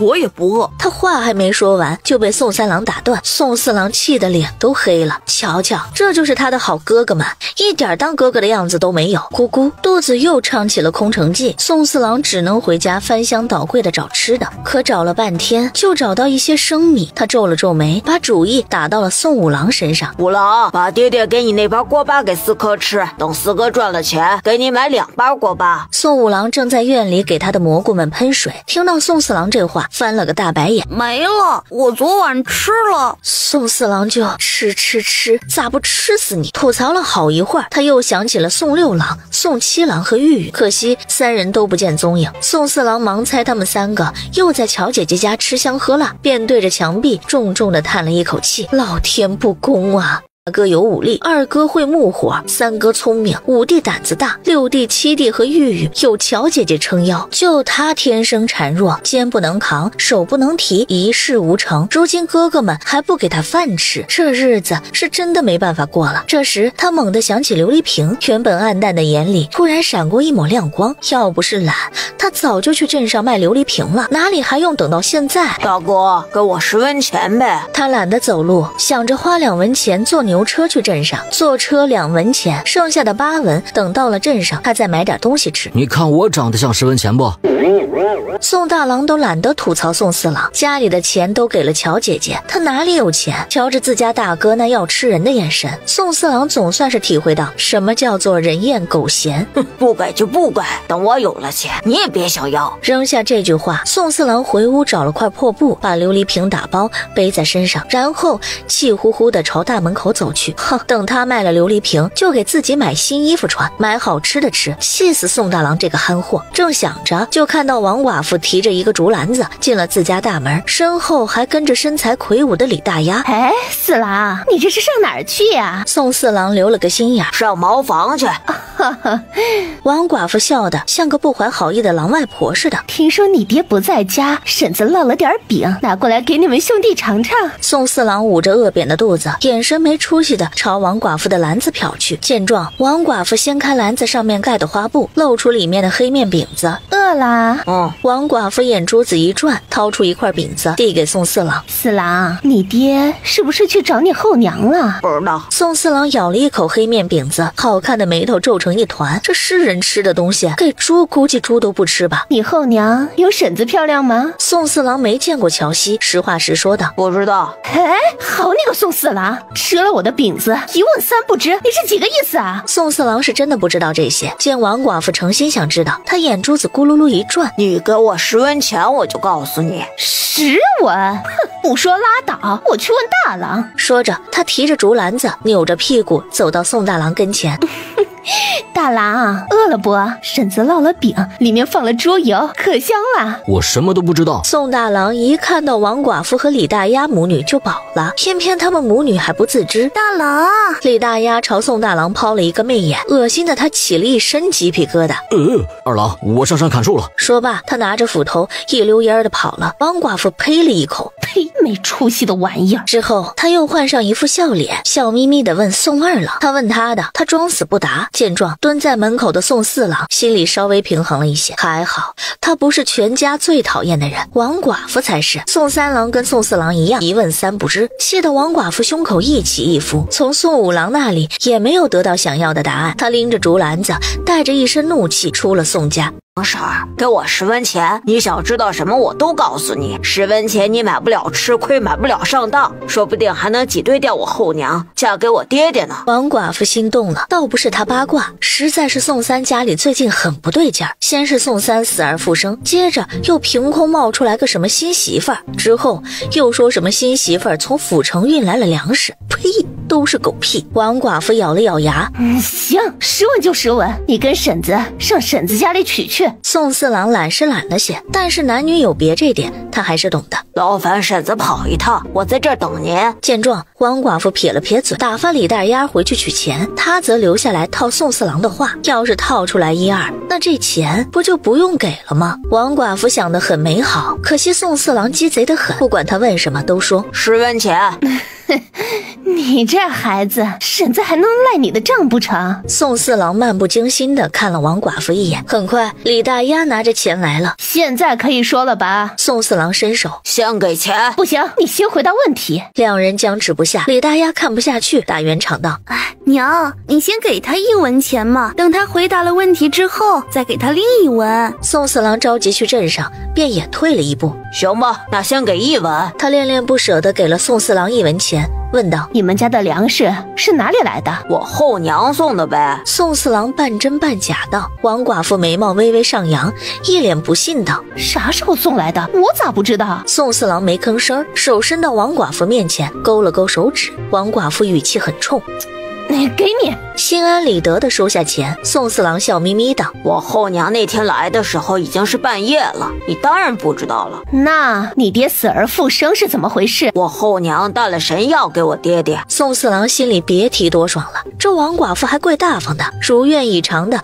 从王寡妇那里连蒙带骗搞来10文钱。宋四郎终于坐上牛车前往玉泉镇。走了不多会儿，就看见路边有个铺子，门口写着一个大大的当字。他眼睛一亮，径直走了进去。老板，我想当东西。当铺老板是个白胡子老头，姓齐，名叫齐德龙。见宋四郎年幼，也没把他当回事儿，敷衍道：当什么？这个琉璃瓶儿。闻言，齐德龙抬眸朝宋四郎看去，只见他手里的琉璃瓶比他之前见过的那些琉璃瓶还要透亮许多，瞬间睁大了眼睛。这是琉璃瓶？没错，这是从西洋传来的上等的琉璃瓶儿，据说是西洋皇室用的东西。有关西洋的事情，他还是听宋怀安说的。宋三郎爱看书，什么书都看。之前不知道从哪本书上看到过西洋，就让宋怀安给他讲了讲西洋的事情。宋四郎虽然懒得学习，但是架不住那些知识非得要往他脑子里钻，所以这会儿撒起谎来，他简直是信手拈来。齐德龙并不相信宋四郎的说辞，可当他拿起那琉璃瓶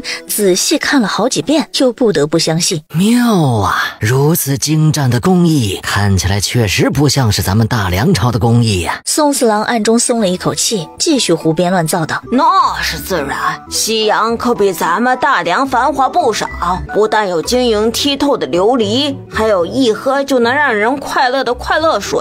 饶是一向见多识广的齐德龙也被宋四郎说的这些给整懵了。快乐水没听过，能记录声音的盒子也没听过。要不是见宋四郎手里真的有琉璃瓶，他都要怀疑眼前这个小家伙是在吹牛。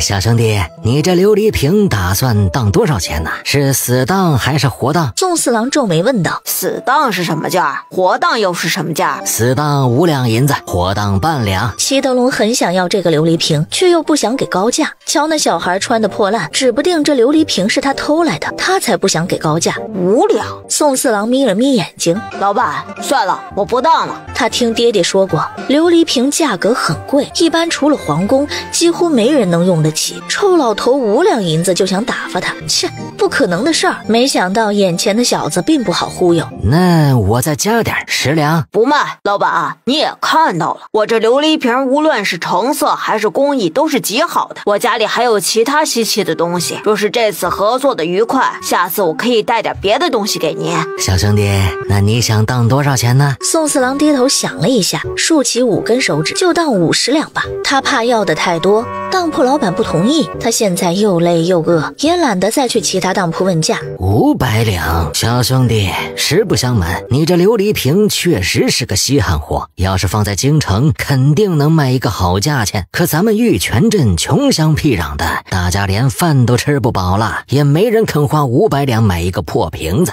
这样吧，我给你200两，这东西死当给我，如何？宋四郎就该不该告诉他，他要的是50两呢？算了，爹爹说过无奸不商，200两就200两吧。心里这样想着，他面上却故作不情愿的指了指桌子上的绿豆糕，那点绿豆糕也归我。成。齐德龙笑得嘴都快烂了，看来他眼光不错，这熊孩子呀，就是哪家富贵人家的小公子，面上看起来很精明，其实就是个屁都不懂的棒槌。一盘绿豆糕而已，给他都给他。这琉璃瓶可是个好东西，等他改日拿到府城，转手就能卖个上千两，嘿嘿，赚大发了。宋四郎跟他一个想法，这瓶子是琉璃做的不假，可这是玉玉喝牛奶剩的瓶子，如果他没有猜错的话，在乔姐姐那里，牛奶肯定要比瓶子值钱，嘿嘿，一个破牛奶瓶子而已，就卖了200两。等他回家，让玉玉再多喝几瓶牛奶，把瓶子都给他留着，一个瓶子卖200两，10个瓶子就是2000两。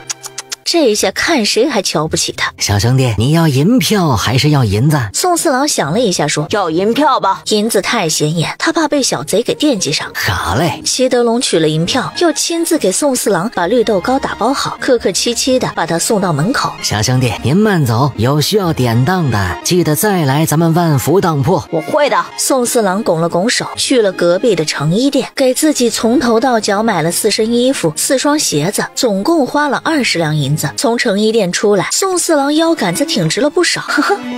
爹爹他们一人才有2身新衣服2双新鞋子，他可就不一样了，有足足4身。果然人还是得靠自己。哼着小曲儿，宋四郎大摇大摆的到刚刚那家酒楼。小二，来1只烧鸡啊，不，来2只。好嘞，客官，您稍坐，烧鸡马上就来。小二眼拙，并没有第一时间认出宋四郎来。不一会儿，他过来上菜时惊叫道：“你是刚才那个臭乞丐！”宋四郎抽了抽嘴角，掏出一张50两的银票，啪的一声拍到桌子上。你才臭乞丐，你全家都是臭乞丐。瞧见银票，小二满脸堆笑。哎呀，对，小的是臭乞丐，小的是臭乞丐，小的全家都是臭乞丐。客官，2只烧鸡60两白银，您这也不够啊。宋四郎刚撕了1只大鸡腿，听到这话，瞬间觉得手里的肉都不香了。60两白银怎么会这么贵？客官，今非昔比，如今粮价上涨。知道了。宋四郎打断他，随即掏出1张20两的银票拍到桌子上。这下小二也无话可说，吃饱喝足，宋四郎又打包了1只烧鸡，才心满意足地坐上回家的牛车。此时宋家几兄弟正围坐在一起吃炸鸡汉堡，见宋四郎回来，几兄弟默默地把食物护在胸前，不给他吃。宋大郎更是把斧头放到了饭桌上，大有一副宋四郎要是敢抢，他就敢剁了他的架势。宋四郎翻了个大白眼，从包裹里取出烤鸡和绿豆糕，往饭桌上一放。不就是烧鸡吗？我刚刚吃了整整2只。哎，四哥，我们这可不是烧鸡，是脆皮炸鸡，比烧鸡可好吃100倍呢。不对，好吃1000倍才对。说着，也不知道四哥吃了几份黑胡椒鸡块，我才吃了半份啊！盯着他手里的鸡块，宋四郎舔了舔嘴唇，那叫什么胡椒鸡块的，看起来挺好吃的。不老，四哥给你1文钱，你把你的黑胡椒鸡块给我尝尝。不要！宋五郎嫌弃的撇了撇嘴，去，1文钱都买不来一个馒头，你还想换我的鸡块吃？哼，你想的可真美。宋家其他几兄弟也都朝嘲讽的笑了笑，别以为他们不知道，他骗了王寡妇10文钱，等爹爹回来，他们一定会跟他告状的。瞧着几兄弟吃得美滋滋，宋四郎有些眼馋，很大方的掏出一张20两银子的银票递给宋五郎。1文不行，20两总可以了吧？他现在可不差钱。宋五郎没接话，把目光投向宋大郎。你哪里来的银票？宋大郎冷着脸，浑身释放着一股骇人的冷气压。宋四郎被他吓到了，缩了缩脖子，老老实实把卖琉璃瓶的事情交代了一遍。闻言，宋大郎额头上青筋暴起，显然是被宋四郎气得不轻。琉璃瓶是乔姐姐的东西，未经她允许，你私自当掉她的东西，这跟偷盗有什么区别？一向少言寡语的宋二郎也被气得胸口剧烈起伏。四郎，乔姐姐对咱们那么好，你怎么能做出这种事情来？就是啊，四郎，若不是看在兄弟一场的份上，我第一个报官抓你。谁让你们不给我吃的了？但凡我能吃饱肚子，我也不会做出这种事情来。啪！宋大郎忍无可忍，一巴掌甩在宋四郎脸上。你还有理了？5郎6郎都知道做农活，替家里分忧，你呢？除了睡觉还会干什么？7郎和玉玉都比你懂事。捂着火辣辣的脸颊，宋四郎心里既难过又委屈，看来他真的不是爹爹亲生的，所以大家都不喜欢他。正想着，一只布满老茧的手伸到他面前，钱拿来。宋大郎脸黑的都能滴出水来。宋四郎心不甘情不愿的从怀里掏出剩余的银票放到他手心。下次再敢偷东西，我就替爹爹打死你。反正咱家孩子多，多你一个也不多，少你一个也不少。宋大郎话刚说完，宋六郎就从墙那边穿了过来。大哥，乔姐姐怕你们不够吃，又煮了些饺子，让我端过来。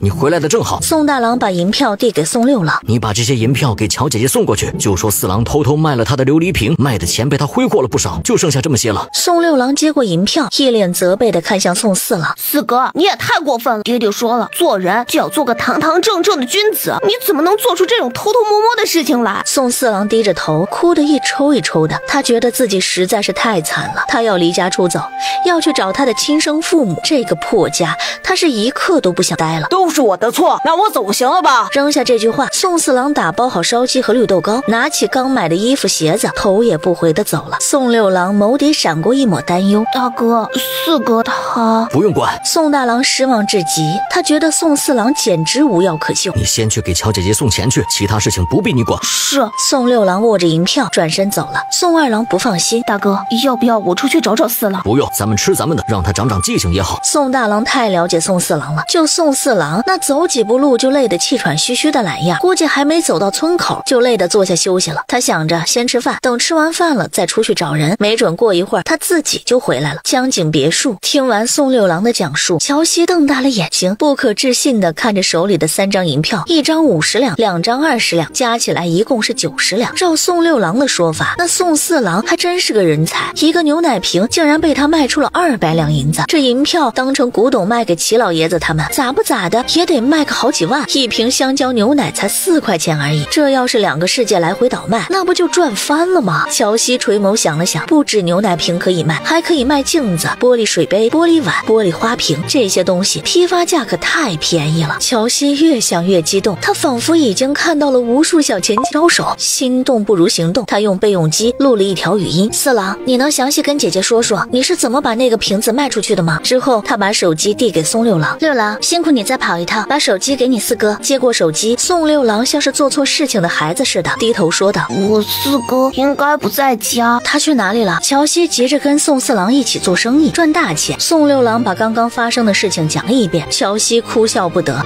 这事儿啊，那瓶子在我们这边就是废品，没什么用，四郎能卖出去，我高兴都来不及呢，怎么会怪他呢？你回去跟你大哥他们也说一说，不要怪四郎，虽然他卖之前没有跟我商量，但是他能把我们这边不用的废品卖出高价，说明他在做生意这块上很有天赋，以后四郎指不定就是你们家的顶梁柱，到时候你们一家老小还得指望他赚钱养活。宋六郎小小的脸上写满了大大的问号，什么？宋四郎那个懒货会成为他们家的顶梁柱？这怎么可能？不只是宋六郎，宋家其他几兄弟也不信。宋五郎撇了撇嘴，切，亏我以前还觉得乔姐姐是天下最聪明的人，如今看来也不过如此嘛。哎，五郎，君子不可在背后说别人坏话。哎呀，知道了。我觉得咱家的顶梁柱是爹爹，等爹爹老了之后就是二哥，二哥会木活，以后一定能赚大钱的。见其他几个弟兄脸色微变，宋五郎嘿嘿一笑道：嘿嘿，也有可能是大哥力气大，可以去码头扛麻袋嘛。三哥也有可能，三哥聪明，一定能考中秀才的。六郎也可以，六郎是咱们家第二聪明的，反正谁都可能是顶梁柱，唯独宋四郎不可能。宋大郎几个也是这样想的，不是他们瞧不起宋四郎，而是他实在是太懒，他们不相信一个懒汉会成为家里的顶梁柱。迟迟不见宋四郎回来，宋三郎蹙眉说道：哎呀，大哥，咱们还是出去找找四郎吧。宋大郎点头：二郎三郎跟我出去找人，五郎六郎在家等着，四郎要是回来了，让他别再乱跑。说完之后，宋大郎带着宋二郎和宋三郎出了门，想着宋四郎这么懒，应该也不会跑得很远。兄弟三人就在村里寻找，可找了一圈都没有找到宋四郎的踪迹。哎，大哥，会不会是上山了？有可能，走，上山。此时的宋大郎已经隐隐有些后悔，刚才是自己冲动了，他不应该打宋四郎的。天这么黑，他一个人在山上会很危险。兄弟三人举着火把，一边上山寻人，一边呐喊：四郎，四郎！住在山脚的村民听到后，急忙去找赵礼正汇报此事。赵叔，不好了，宋三儿家的老四不见了。什么？赵礼正都睡下了，听到这话，赶紧起床出了大门，问道：大牛，咋回事啊？叫大牛的村民摇摇头：我也不清楚，我都睡下了，听见有人喊四郎四郎呢，听声音呢像是大郎他们几个，我担心几个孩子出事儿，就跑过来喊您了。行了，我去宋三家问问情况，你去通知其他村民上山找孩子。赵礼正吩咐完，急匆匆地朝宋怀安家里赶，一直等不到几个哥哥回来，宋五郎和宋六郎也担心极了，站在门口焦急地等待着。看到赵礼正举着火把过来，兄弟俩跟他打了声招呼：赵爷爷。唉，赵礼正布满皱纹的老脸上满是担忧：四郎是怎么回事？家丑不可外扬。宋六郎半真半假道：我四哥太懒，我们几个看不下去，说了他几句，他就离家出走了。此时的宋四郎正躺在镇上的破庙里数着天上的星星，卖琉璃瓶的银票都被自家大哥搜刮走了，他身上就剩下从王寡妇那里忽悠来的6文钱，这一点钱也不够住客栈，他只能找一个破庙，想着将就一晚，等明日天亮了就去县里找他的亲生爹娘。直觉告诉他，他的亲生爹娘一定是个富户，要是县里找不到，他就去府城找，府城找不到，他就去京城找。等他找到了亲生爹娘，一定要报官，把宋怀安这个人贩子抓到大牢里。没错，宋怀安一定是人贩子，要不然为什么要隐姓埋名？他明明叫宋怀安，却告诉村里人他叫宋三儿。想着想着，宋四郎又睡着了。再次醒来，他觉得身上凉飕飕的，睁眼一看，他竟然赤条条的躺在地上，他的衣服、烧鸡、铜板通通没有了。宋四郎气哭了：谁呀？谁偷了我的东西？偷就偷吧，多少给他留条血裤吧。现在这副样子，他该如何出门呢？咕咕，不争气的肚子也叫了起来。苦逼的宋四郎一手捂着下面，一手捂着肚子，泪流满面。早知道会这么悲惨，他就不应该玩什么离家出走的把戏。宋四郎光着2个屁股蛋子在破庙里翻了一圈，也没有翻到什么可以蔽体的衣服，只能找了一把破草，编成一个草帘子围住隐私部位。虽然街上人不多，但宋四郎这番奇特的造型还是吸引了众人的目光。宋四郎觉得脸上火辣辣的，这辈子没丢过的人都在今天丢完了。另一边，宋怀安还不知道好大儿宋四郎竟然干出了这么惊天动地的大事。子夜时分，宋怀安找了个地方换上夜行衣，翻墙进了县衙，看到不远处有衙役正在撒尿，他轻手轻脚地摸过去。别动，县令书房在哪？感到脖子上有温热的液体流了下来，衙役直接吓尿了。他抬手指了指不远处，宋怀安一掌将人劈晕，施展轻功来到了书房门口，确认四下无人之后，他打开门，蹑手蹑脚地进了书房。今天在茶馆，他无意中听到田有成有个密室就在书房里，他家值钱的宝贝都在这里藏着。宋怀安不知道密室的机关在何处，只能一边找一边看书房明面上有什么值钱的宝贝。不得不说，这个田有成真的很鸡贼，让他没想到的是，其中最平平无奇的一幅字画后面的墙壁上，竟然另有乾坤。宋怀安勾唇一笑，轻轻转动墙上的机关，竟是道暗门。进了密室，密室不大，长约12尺，宽约9尺，但里面堆满了箱子。打开其中一个木箱，里面满满当当都是银锭。再打开一个，是一箱子金条。继续打开，是珠宝首饰。宋怀安倒吸一口冷气，这狗官可真能贪呢。可惜他能带走的不多，要不然通通带走给乔姑娘，让她变卖之后，再帮她换成粮食、兵器，给她屯兵。再过上2-3年，等六郎长大一点，他们就可以领着宋家军杀回京城，取狗皇帝的性命。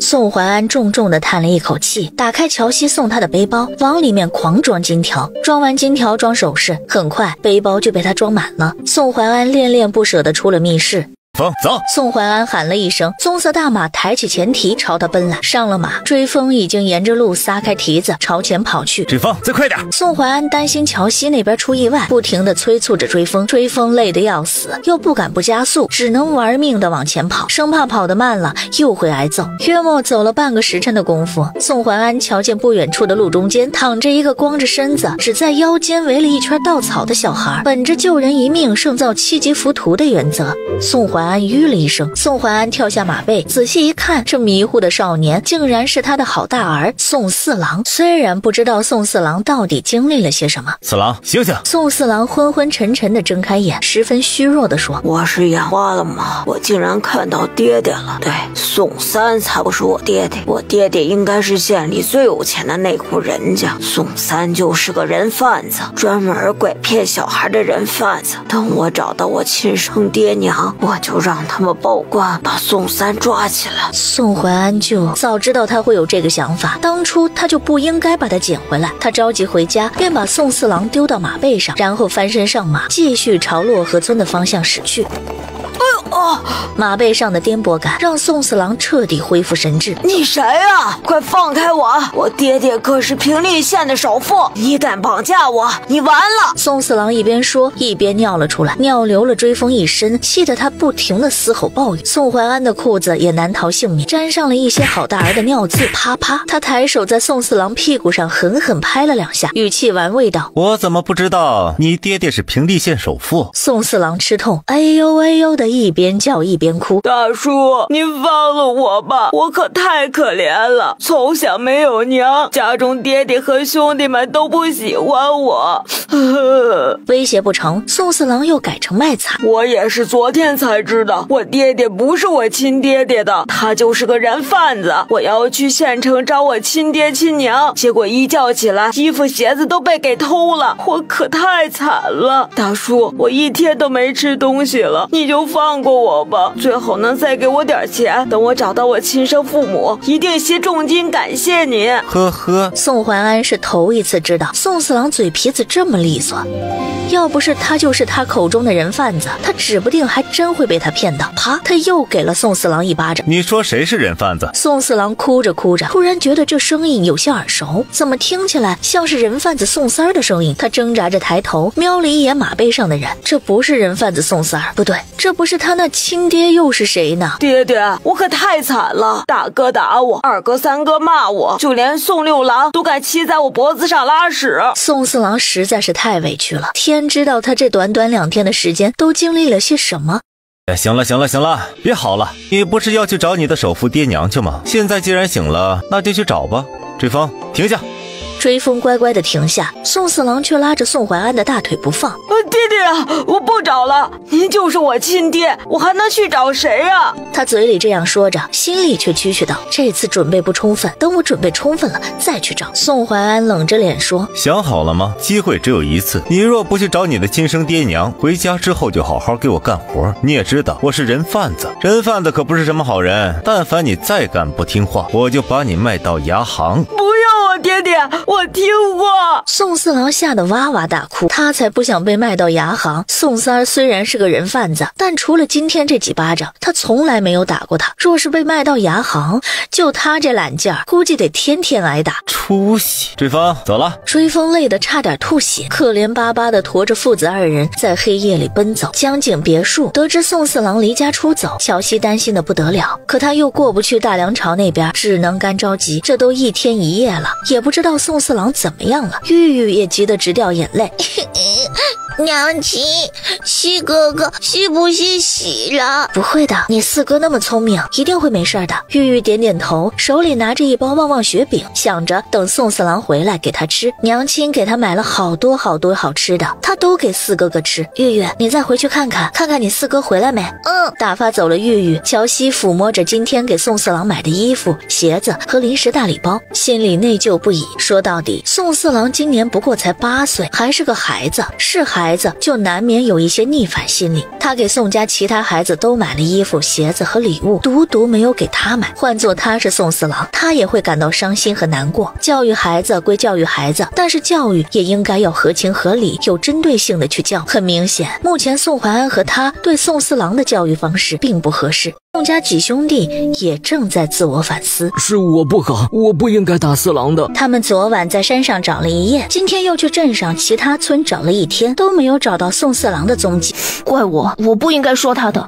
宋二郎擦了擦眼泪，眼底满是自责。宋三郎眼眶通红，也怪我，怪我。我不该不给四哥吃鸡块的，不该给他吃的。宋五郎嗓子都哭哑了。宋六郎吸了吸鼻子，我也不应该说四哥的。宋七郎长长的叹了一口气，小身子哭得一抖一抖的。这时玉玉从墙那边穿了过来，西哥哥还没有回来吗？几个兄弟齐齐摇头，一个比一个难过。西哥哥，玉玉哭得鼻子都红了。别哭了，四哥一会儿就回来了。宋六郎离他最近，弯腰抱起妹妹，小声哄着。玉玉扁着小嘴问：是真的吗？话落，门外响起一阵急促的马蹄声，紧接着宋四郎熟悉的声音也传了进来：追风，你以后能不能跑慢点？我肠子都快被你震出来了。西哥哥。玉玉激动地指了指屋外，四郎，四哥。看到宋四郎和宋怀安，集体红了眼。爹爹，挡着我点。宋四郎躲在宋怀安背后，不好意思让兄弟们和妹妹看到他这副惨样。宋怀安才不管他，现在知道要脸了，早干嘛去了？他长腿一迈，走到宋六郎跟前，抱起闺女亲了亲。玉玉，想爹爹了没有？想。玉玉话还没说完，就看到光着身子的宋四郎。西哥哥系溜马。系溜马？宋怀安拧眉，仔细琢磨了一会儿，才明白闺女说的是四哥哥是流氓。还不滚回去把衣服穿上！原本哭哭啼啼的宋家兄弟看到这一幕，也没忍住笑得好大声。四哥，你的衣服呢？四郎，你腰上围的是草吗？宋四郎捂着私密部位，羞得面红耳赤，恨不得找个地缝钻进去。早知道会被嘲笑，他就应该等他们都睡着了再回来。回到屋子，宋四郎这才想起他的旧衣服、旧鞋子早就被他扔在了成衣店，他拢共就这么一身衣服、一双鞋子，哭死。没有衣服，他只能扯下床单裹在自己身上；没有鞋子，他也只能光着脚了。宋家几兄弟笑够了，才一一走进来跟他道歉。四郎，对不起，大哥不应该打你的，二哥也不应该说你。西哥哥，西饼饼。见几个兄弟都低头认错，妹妹又奉上零食，宋四郎的心里像是打翻了调料瓶似的，五味杂陈。虽然兄弟们不应该打他骂他，但是他偷偷当掉乔姐姐的琉璃瓶也是他的错。这样想着，他也跟几个兄弟们道歉，是我有错在先，不怪你们。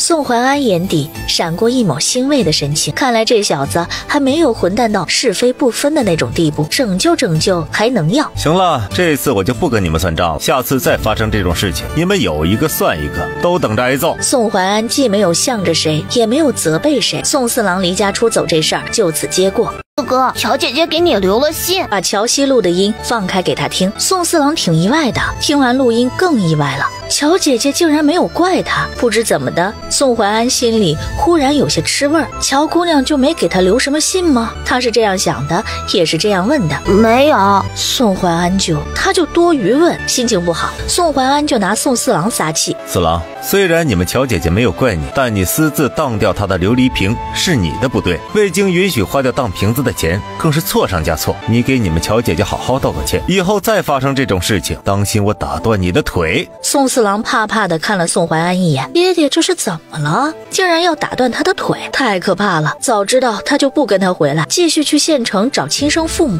六郎，怎么录音啊？宋六郎想了一下说，我教你拍视频吧，这样能看到你的表情，显得更有诚意一些。自从乔姐姐送了他平板之后，最近这段时间他一直在摸索，什么照相录视频根本不在话下。宋四郎眨着迷茫的大眼睛，好奇地看向宋六郎。什么是拍视频啊？我知道。宋七郎兴奋地举着小手手炫耀道，娘亲今天还给我拍视频了呢，说是等我以后成亲时让我未来媳妇儿看看。小家伙很机智，隐去了他是因为尿裤子才会被拍视频的真相。宋家众人说了又好像没说，所以什么是拍视频呢？这时宋六郎打开前置摄像头，把手机塞到宋四郎手里。好了，四哥，你想跟乔姐姐说什么直接说吧。瞧着手机里的自己，宋四郎眼珠子差点掉在地上。我怎么跑手机里去了？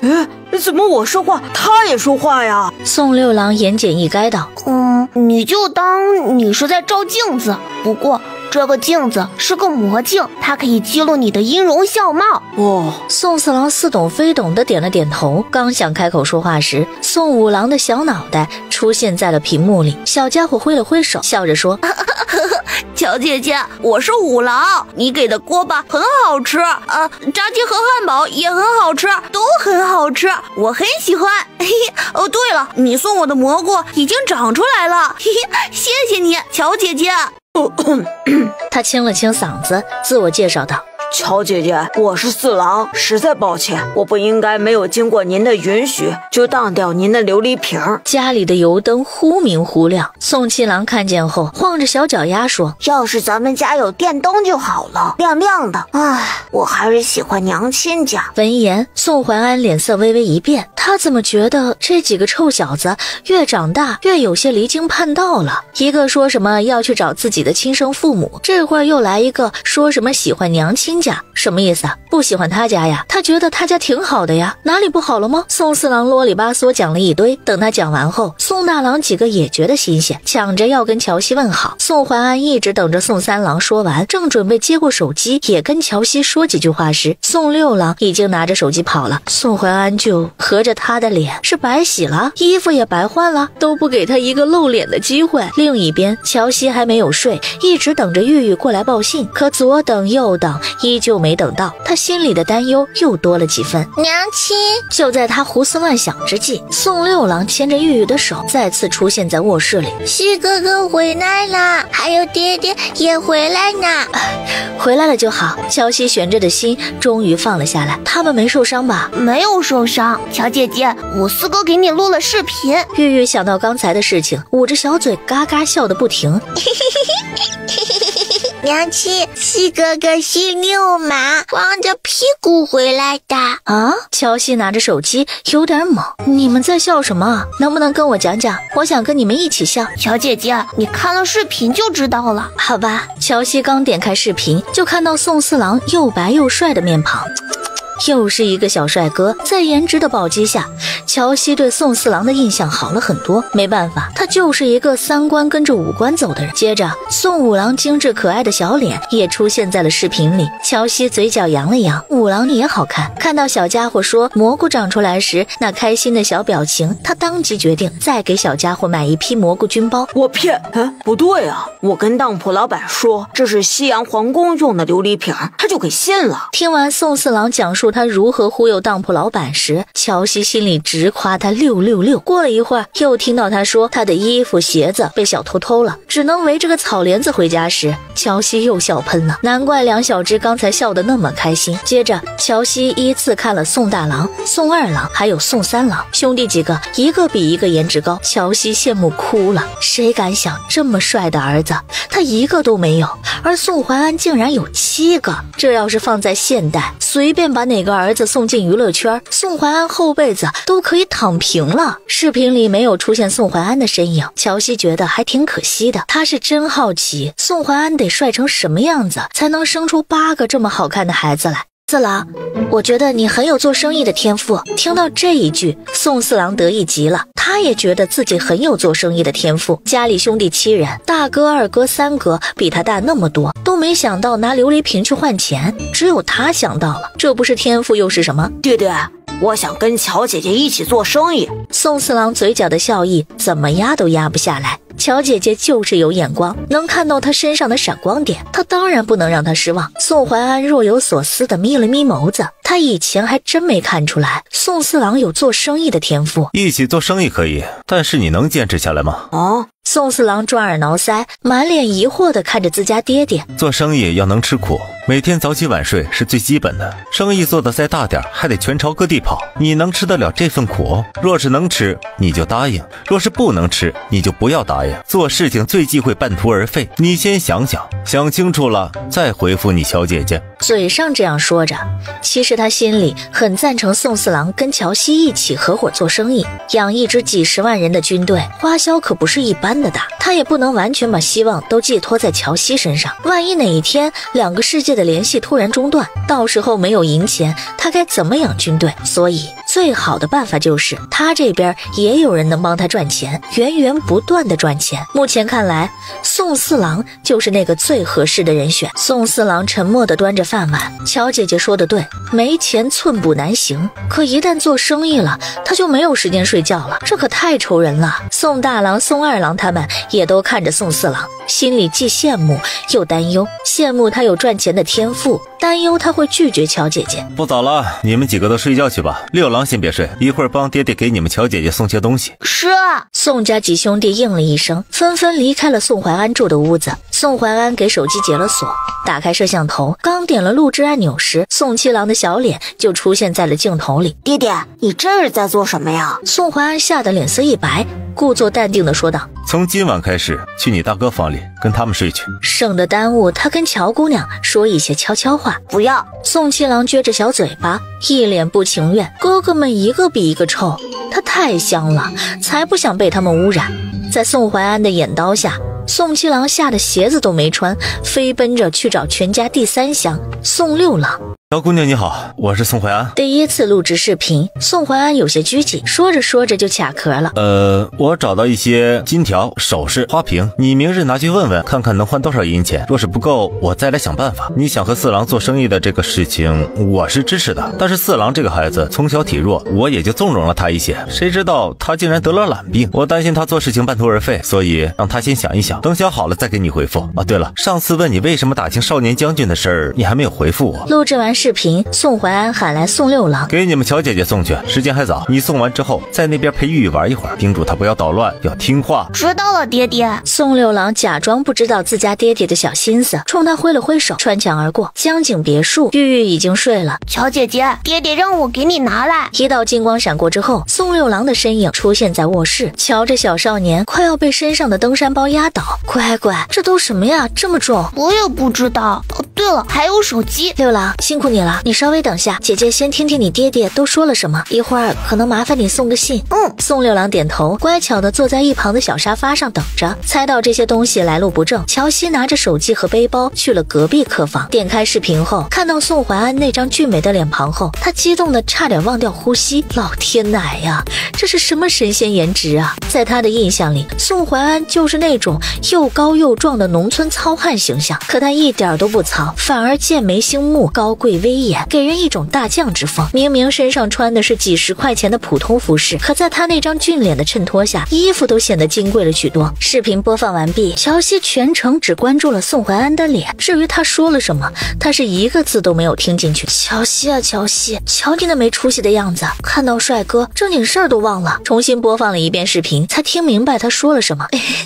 上次准备回复你的，结果六郎说你要出远门，我就没有回。其实也没什么，就是收古董的齐爷爷说你们大梁朝有个少年将军很厉害，那天两位爷爷因为这个事儿吵架，我就说我可以找人问问。说完这事儿之后，乔西干脆拿起登山包，拉开拉链，现场拆起了盲盒。第一件盲盒就是一条闪烁着金光的金簪子，我天哪，这是纯金的吗？接下来是一只玉镯子，看成色应该老值钱了。乖乖，宋大哥，你这都是从哪里来的？是顺了别人的吗？之后他又掏出一枚双鱼玉佩、翡翠耳环、蓝宝石戒指，到后来还有几十根金条。乔西人都麻了，这位老兄是去哪里进的货？可别是从别人的墓里刨出来的。按了结束录制，打发宋六郎快去送信。